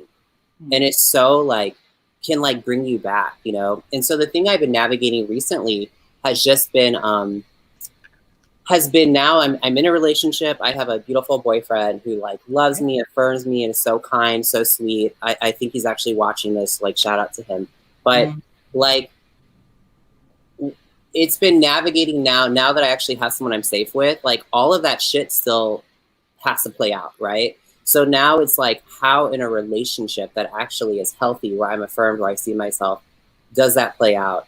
And so I just want to say that I think that that's really difficult and hard. Like I could give an answer about the community, but I just want to keep it real about how I think it plays out in us sometimes, is that, I don't feel like I have a lot of role models to look to say, hey, this is how you navigate or you do it, who I think do it in healthy ways. So I'm trying to figure it out right now, and it's difficult and it's hard. And I'm excited to be on this journey. I'm excited to live. But I also want to give shout out to this too, really quick, is that the reason I transitioned, I was in New York at a People of Color Health Conference, Unity Through Diversity, sponsored by In Our Own Voices in Albany, New York. And I was there and I was attending this conference, and I was there with Monica, and she was keynoting her first trans panel. So I was there as her like support. And afterwards, all of like the ballroom girls and the trans girls from New York went out and they connected. And Jahaira Gonzalez pulled me aside and she was like, come here. And I was like, yeah. And she was like, are you happy being a boy? Mm-hmm. And I was very like, you can't ask people their gender. That's, she was like, are you happy being a boy? And I was like, well, gender's a construct. And, an hour and a half fucking later, right? And I'm crying. And she's like, and I'm telling her the story, and I'm like, when I got HIV, I was like, if I'm ever going to transition, I'll never transition now. And that was the first time I ever said that out loud. And she looked at me and she said, I'm going to tell you something right now. She's like, I know so many trans women of color who are loved and affirmed, who have boyfriends and partners who go with them, who take them to those doctor's visits, who sit with them when they get their labs. She goes, you will be okay. She's like, do not let that fear not let you transition. And literally, she saved my life, because after I left that conference, I went home and I went to the doctor. I was like, I want to get my moans. And he's like, do you know about that? I was like, no, I'm ready. I've been watching the girls for like 15 years. It's time. Mm. So, I give such shout out too, because if it wasn't for another sister seeing me and seeing that truth, and I think sometimes we have that power as well, is we'll see the girl, right? And we'll be like, come here. Like I got you. Let's talk about this, right? And I can think of so many times when I was in Chicago, walking down Halsted, where like the trans girls doing sex work on the streets outside the gay clubs would be like, "Hey, sis," and I'd be like, scurrying off, because I was like, I'm not a girl, and I look back and it's like they were trying to call me in. And so I feel like those are those are messages. I'm not like a super spiritual person, but I feel like for us to hear those and to let those resonate with us when we see that and we have a sister telling us that, to be like, she's got me. Yeah. And, you know, you're more than okay, right?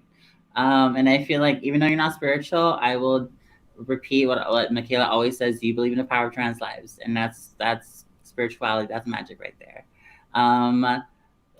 I see the Utopia girls are like, girl, time is running out. But we have like about 20 minutes, and I feel like we have about a couple of questions. But you know me, I want to drag it out, but I won't. For folks, like, feel free to hop in and answer this question. If not, we can move on to the next one.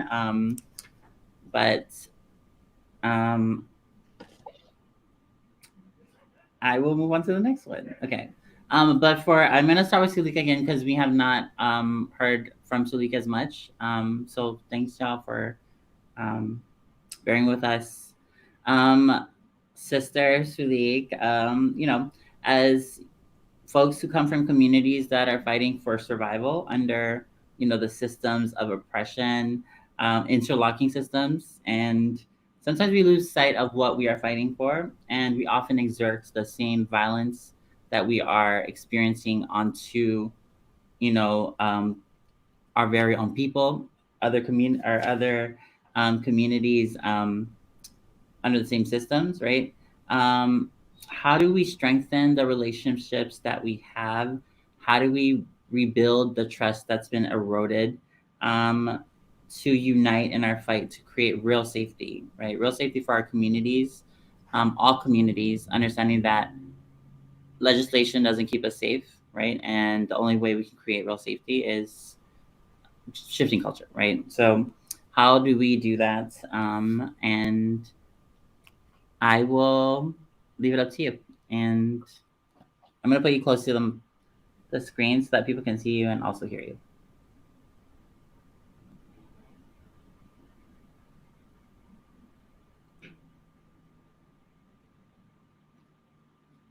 This is something that we've navigated around a lot in terms of the movement. I'll generally just speak about the movement. In Fiji specifically, in terms of how do we, you know, at one point stop working in silo and come together and say, you know, this is the bigger struggle that we need to fight against. So one of the things that we've allowed ourselves to continue to do, that despite how the work have become sort of like intersectional, but also siloed in a way, that people are, you know, different identities are working on the issues, that we are no longer coming together as a collective, as a queer community on how, you know, that's how we should be. And this is something that has happened a lot in Fiji. Fiji is probably one of the Pacific Island countries that is so diverse in terms of the movement, in terms of the LGBT queer organizing, where else in the other Pacific Islands you would see, you know, there's an organization for everyone, there's an umbrella organization. Like in the Cook Islands, you have the Diaria Association for Dakabahine. In Samoa, West Samoa, you have the Fa'afafine Association. Recently, we have the Fa'atama, which is the transgender man. This is something, you know, that's great, that is emerging from a lot of the Pacific Island countries where we've seen before. A lot of this movement has been led by either, you know, transgender women, or, you know, in the Tonga, for example, we've seen how the movement has really pretty much spearheaded, but a lot is strong lately, and also in other Pacific Island countries. And at one point, as we've progressed in terms of the movement, also when we continue to face with new and emerging challenges, existing existential crisis, there has to be a point where the work has to be, you know, in partnership. There has to be some sort of collaboration with everyone. And I feel like the moment we realize that there comes a point where we have to come together, that's when part of our, like I mentioned before, collective healing happens, and a lot of these really, you know, infrastructure that we need to put in place to be able to not only re-energize ourselves, but also re-strategize our movement and help us to journey towards a place where we know this is something that we want to create for the liberation of all our queer folks, those that are, silent, and those that are still trying to find a space to be visible and to be accepted. And yeah. Thank you, sis. I guess before we move on to the other question, what does that relationship building look like for y'all in your work? And then after folks answer, we can move on to the hard stuff. How are you caring for yourself, right? I'm going to say a word. I'm going to say a word and then I'm going to pass it. Mediation. Hey. We have to come to the table and we have to have a neutral party to mediate through whatever we're dealing with. And it's very easy to replicate the harm that we're trying to protect ourselves from. So we have to be able to step outside of ourselves sometimes and look and observe and be like, hey, I showed up a little funny the other day. Mm-hmm. Let me figure that out. What if the mediator's not doing the job? Oh, then the next step is, that actually, before you even get to the mediation, you need to figure out who can effectively mediate this conversation. So you have to really do your due diligence in finding the correct mediator, because I've been in some mediations and I'm like, this person don't know nothing about neither side. Mm. So you have to find a knowledgeable mediator, because it's not just about finding somebody who's neutral. You need somebody who knows both sides wholeheartedly through and through, but they can also remain unbiased toward either side, and they can remain neutral and actually say, hey, this is what you laid on the table. This is what they said about what you laid on the table. This is what I think about it. These are the solutions to the problems. If you're willing to put in the work, then we might be able to get to an actual resolution.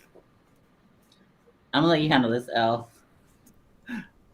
Honestly, I just wanted to bring up it was kind of like a brief example for my answer, but there is just so much truth, especially as a Black person, or being Black, being the most marginalized under ethnicities, and then being a trans woman being the most marginalized under genders. That intersectionality has very specific, it creates a very specific lens. And so when you're talking about those interlocking systems of oppression that are often replicated, in the trans community, in our organization spaces, and all these things, I'll be the first person as a Black trans woman to tell you that that's the first thing most people learn. It is so hard to unlearn. And then when you're not even taught to unlearn it, of course you're not going to do that shit. Of course you're just going to keep implementing that harm onto other folks. And so one really, really touching thing, I'm not even trying to be sappy about it, but I was blessed enough to be invited to Utopia's luau. They did a fundraiser at the end. It was a couple months ago. Mm-hmm. But it was amazing, simply because, and I was just talking about it with my other Black trans organizers, which is could you imagine? They had all representation from all islands, all genders, all identities were there. Not necessarily all gender identities, it was all race identities, but everyone who was a part of Utopia, there was just there was no kind of divide between gender and ethnic identities. It was folks were there. And I was could you imagine if Black people did this? And the sad part is I can't imagine it. I live in a world where I can't imagine that right now because of that systemic violence. And so I know it's not quite answering the question, but I just wanted to call in or just name that it is arguably more difficult for our folks who have more of these intersectionalities. Not necessarily to not, repeat these oppressive behaviors, but to find spaces that don't have these oppressive behaviors still put on them.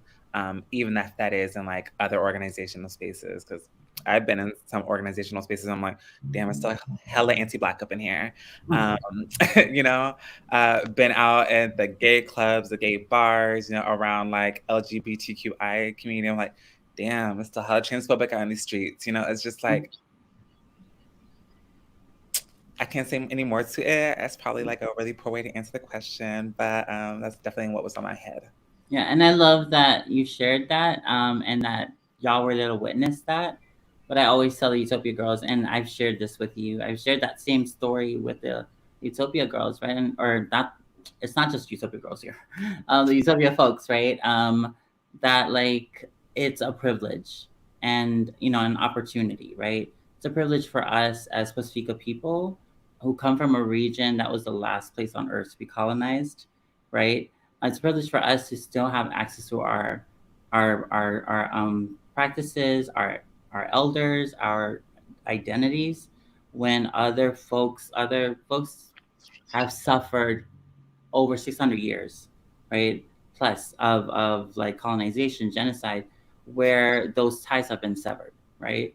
And so when I have conversations with Utopia, I'm like, this is an opportunity and it's a privilege for us to have access to these identities, right? So, and like to use that to move the work forward and to lift up our, Black trans siblings, So I don't want to, like, I didn't want to leave without saying that, right? I'm not leaving. But I'm gonna move on to like our final question. It's a combo, because I'm getting eyes right here. How are you taking care of yourself, knowing that y'all are overextending yourselves, right? And any advice you can offer our siblings, who've left community, who are seen as bitter revolutionaries, our siblings that have always spoken out but was never poured back into by community. And as far as the end of the year, what single obsession do you have that you want to, I guess, focus on for the rest of the year, using some Scorpio and Mars magic? I'll start. This is late here. It's 10:30 here. I just want people. I'm yarning because it's 2:30, not because the conversation is like making me yarn. It's just I've been at it since probably like 8 this morning. But this is a very important conversation, and I'm glad that I can be a part of it. And I'm glad that you asked that question because the ancestors are always on my mind. But those leaders who came before me, who are not ancestors, they're always on my mind. Like I always think about where is this person and where is this person, and I know that some of these people have been excommunicated from our community by whoever think that they have the powers to be to actually do that. But I also like to think about, like, I'm putting myself in the situation, and I feel as though what I do to help me heal, because I went through a stage of burnout. I'm still in that stage, but I'm still, going through the motions because I know that the work that I'm doing has to be done. And I feel like this is my life's work. And I'm working through therapy and all those other good things. But I also feel like this is overwhelming work because I had the privilege and I have the privilege of being able to travel throughout the United States and see other activists doing the same work that I'm doing. And it lets me know that I'm not doing this in silo and that I'm not doing this by myself, that I'm connected to other organizing that's happening. Even if we're not actually connected, we're still working toward the same goal. But there are a lot of, I feel like when things become taboo, we treat it as though, or we treat the people or the things or the organizing or the organizations as though they never served a purpose.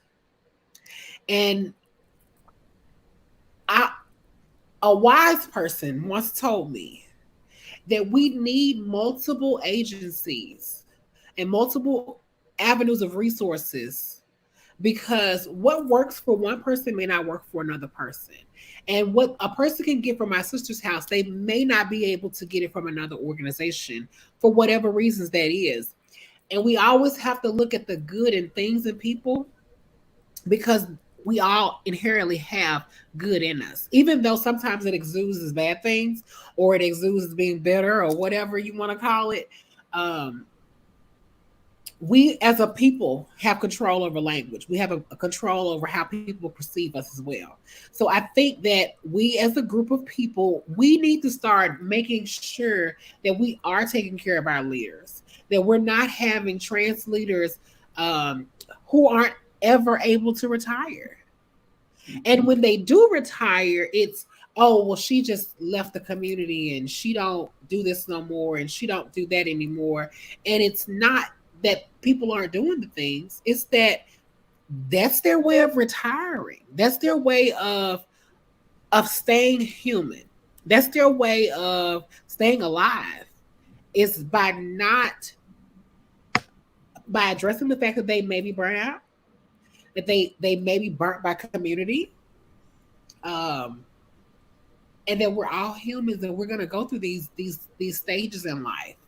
And I just always keep like a special prayer for a lot of the leaders. And I Jada Corona name just keeps wanting to come out of my mouth, because that's a person who I remember was super feisty. She's from New Orleans. And it was like, I haven't heard anything from her. And I don't know if she's on Instagram and I'm just not seeing her, or she's not on Facebook anymore.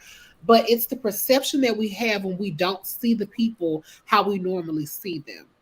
That they're bitter, that they're not a part of the community anymore, that they're stealth, or whatever the negative thing is, and not thinking to the positive, not thinking to what this person has brought to our community. Because when we talk about our ancestors, we don't bring up the bad stuff.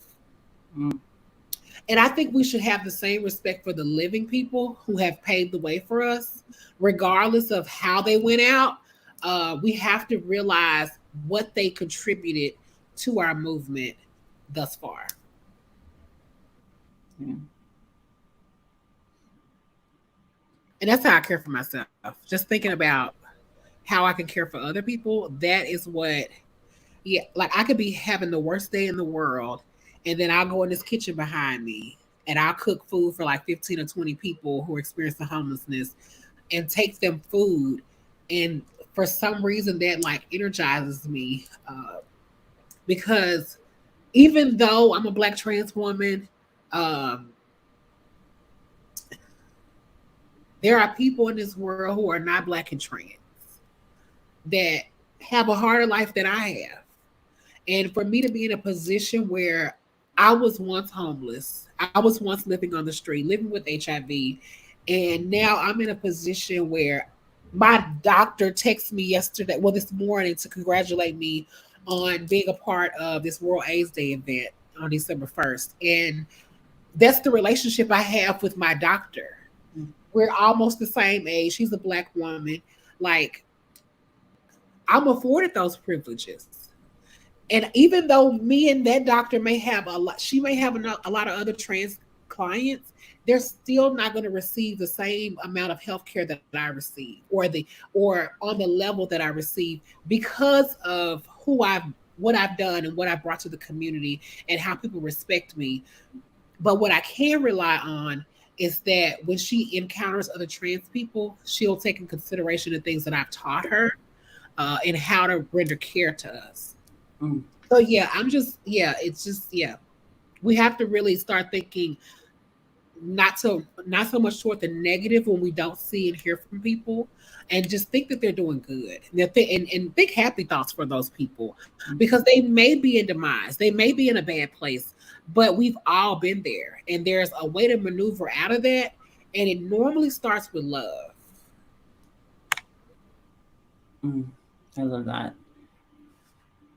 I want to hear for like the rest of our folks. Sulik.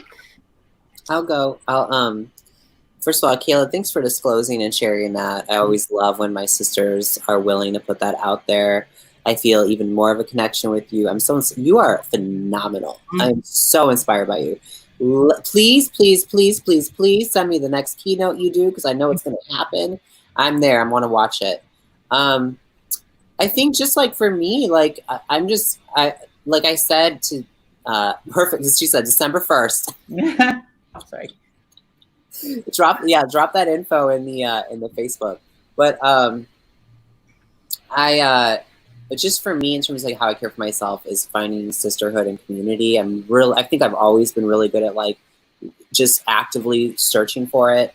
And so this literally, I will say this has been the best panel I have been on since my transition. True story. Like I've loved this. I just love the setup. I love the Utopia staff. Y'all have been so great to work with. I love the production. You know the girls. So I feel like the thing I just would love to do is at this point for me, just like meet you all. Like that's the next step, right? Like I need, now I'm inspired, so now I gotta meet y'all. So that's kind of the next thing for me, is figuring out how, and Elle, I have to go to the club with you. We have to dance, girl. Like it's gotta happen. So me and Isis for sure. yes, please, please, please, please, please. I'm so serious about that. I love it. I got the looks, the outfits. They're tucked away. They're ready to go. So yes. So that's just it, right? Sisterhood, you're doing it. Like this is so inspiring. I've been in Seattle and I've shared this about Seattle. I'm sorry for people who watch who I'm gonna offend. It feels like the community is run by a bunch of whiny, angsty white people who don't want to commit to their, like, to any sort of like gender presentation. And like, I get that people are non-binary, I understand that, but like, I also feel like they really shit on the fact that like there are actual trans girls, trans women. And so I feel like our community has been taken over by white trans non-binary people who feel like they get to dictate how we move through this world, what language we use. They get to police our bodies and our actions. That is white supremacy that manifests itself within the trans community. I am not about it. So I'm really excited to see like the girls, the dolls, right? So thanks again for having me. You really want to be oppressed without oppression. Yeah, and I can definitely go next, but just a word of warning to Marique, watch out. Yes. Watch out. Bring some coffee, some caffeine for sure. No, we'll take care of it. Actually, this kind of girls we are. But yeah, and I know like when you brought this question, Isis, like I can think of only like 3 or 4 community members who are like still in this work, but I'm like they've taken a step back due to burnout or due to being burnt by community, due to giving so much of themselves without reciprocity. And y'all, like the secret of life, like is one word, it's moderation. Like moderation is the secret to life for us human beings. Because like if you are continuously putting stuff out there, energy out, but you're not having that same reciprocal energy put back into you, like within your how you take care of yourself, how others take care of you, how others do for you as you do for them. Yeah, that's an easy way to get off the track, to lose some portions of your humanity, you know, spiral in mental health. And I've seen it happen. And so I like to think I'm pretty privileged in like my own, you know, principles and values and ways that I am able to approach this work. And I definitely think that it's not for everybody, for sure. And it can't be for everyone. As Kayla was mentioning, like an aspect of how you heal is like going to help people. Like an aspect of how I heal, low-key, is disconnecting. I am surrounded by Black trans folks all day. I am a Black trans community member.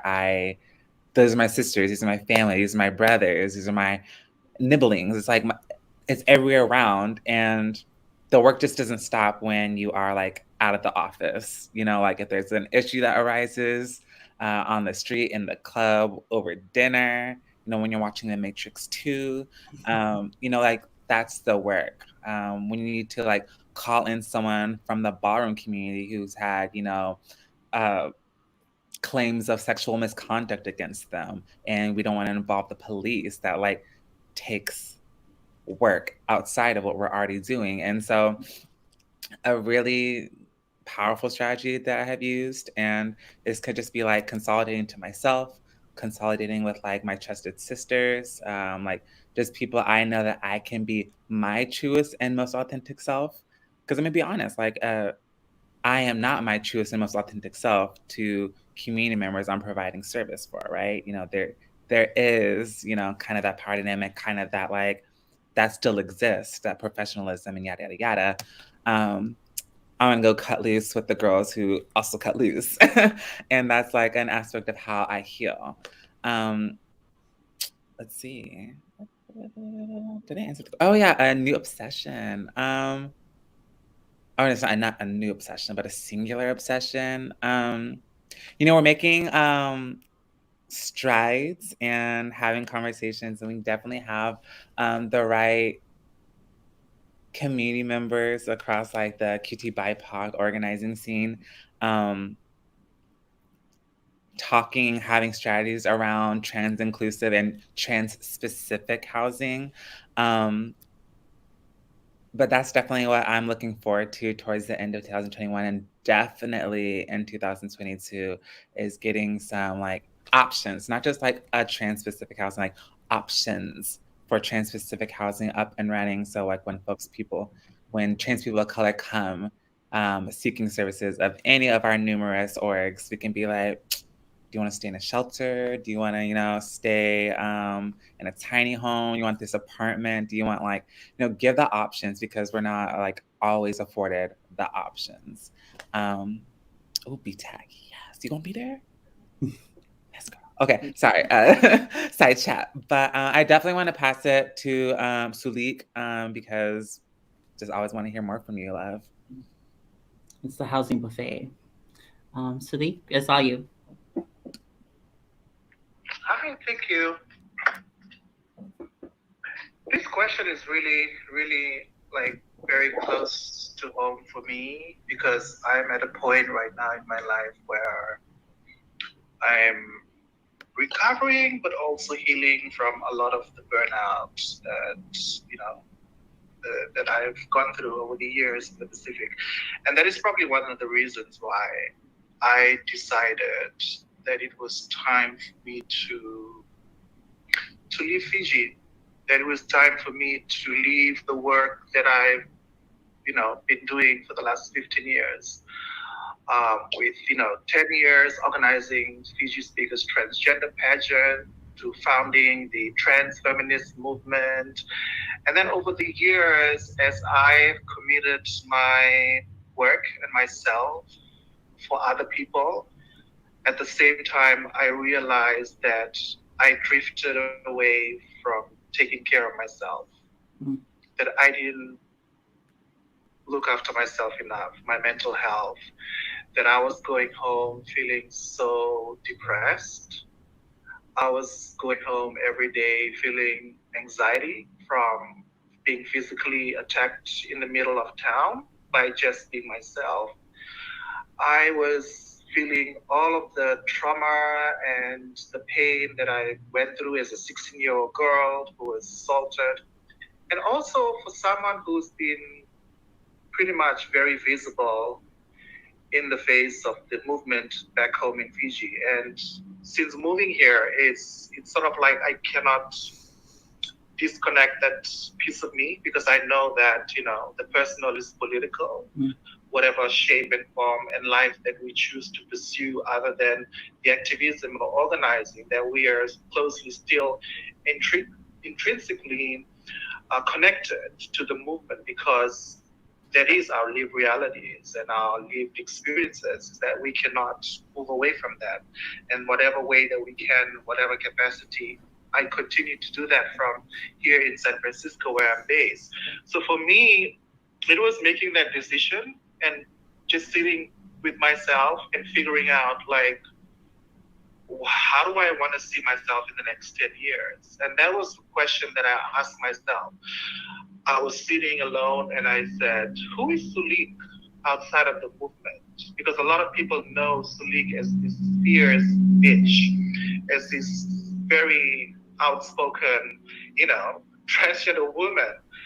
And for me, I've been asking myself that for all of these years, like, who am I outside of this box? Who am I outside of this label?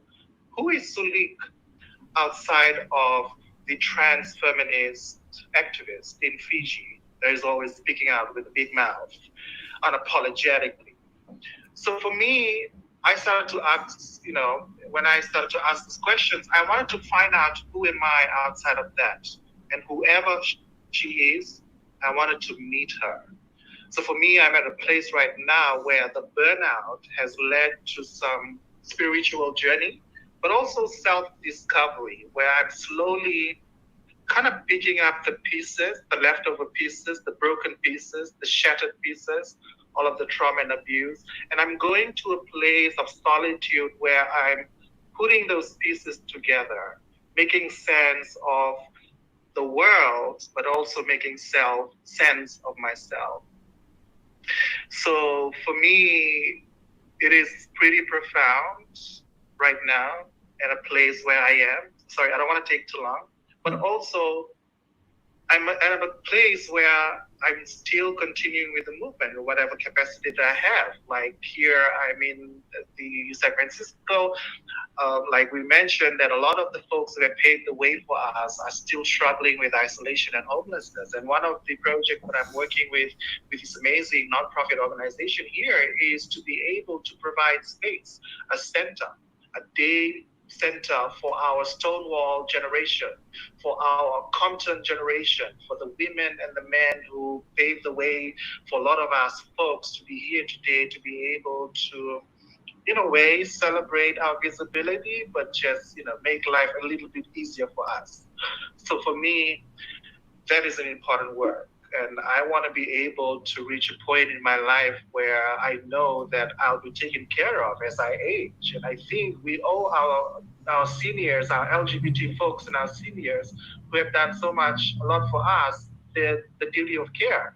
And that is something that I'm passionately involved in right now. And also, just lastly, I wanted to share, like recently, a girlfriend of mine reached out and she gave me this box. And in this box was red beads. And she looked at me and she said, "This is the red beads that someone gave me." And, when they gave me these beads, they said, in order for you to heal your community, you must heal yourself first. And I found that very powerful because this is something that we've forgotten as activists, that we owe ourselves the love that we've so freely give other people. And for me, that is something that I want to continue to cultivate and working on myself, being in solitude.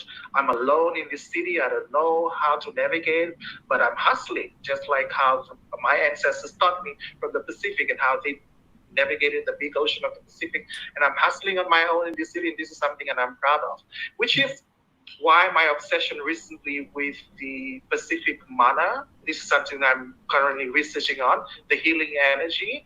And I want to cultivate more of that and the power. It also reminded me of the film The Kapa e Mahu, when they travel from Tahiti to Hawaii and they give to the sacred stone. So to me, the work that we're doing now is a reminder of the work that also been paved by our sacred ancestors who came from Tahiti, who put the sacred stones for healing in Hawaii and who returned to Tahiti. They were the Mahus. And we're doing this work. We travel from our islands. We're here in North America. And we'll continue to stay on this big, vast planet to be able to offer our healing, not just for other people, but for ourselves. Thank you. Oh, I wish I could extend this. I love to extend a good conversational session. Thank you, Sulik, sis. You know what? We need to come down and visit you so you're not navigating those streets alone. But I want to thank each and every one of you just for like your brilliance, your hard work, right, and your vulnerability, and just like how real y'all have been, right, especially on Utopia's platform. And I want us to like continue to connect not just our movements, but our our energies, our love for each other, our sisterhood, siblinghood, and let's not let this end here after this call. I know I definitely want to get to know you more, Marique, and definitely the Sulik and the Mariques of the world. But I want to, do the formalities. Please help us continue this work by filling out a few quick surveys. The link is in the comments. The mid participation survey and Utopia Washington demographic survey. We want to thank Mid-King County for sponsoring this Talanoa, Transform Culture at Pride Foundation, Traction. And I want to thank y'all, right, for pouring into our communities. I'll leave it like this: nourish our bodies and our hearts so we can nourish the movement. And I think we're gonna end it at that. I love y'all, and we'll connect soon.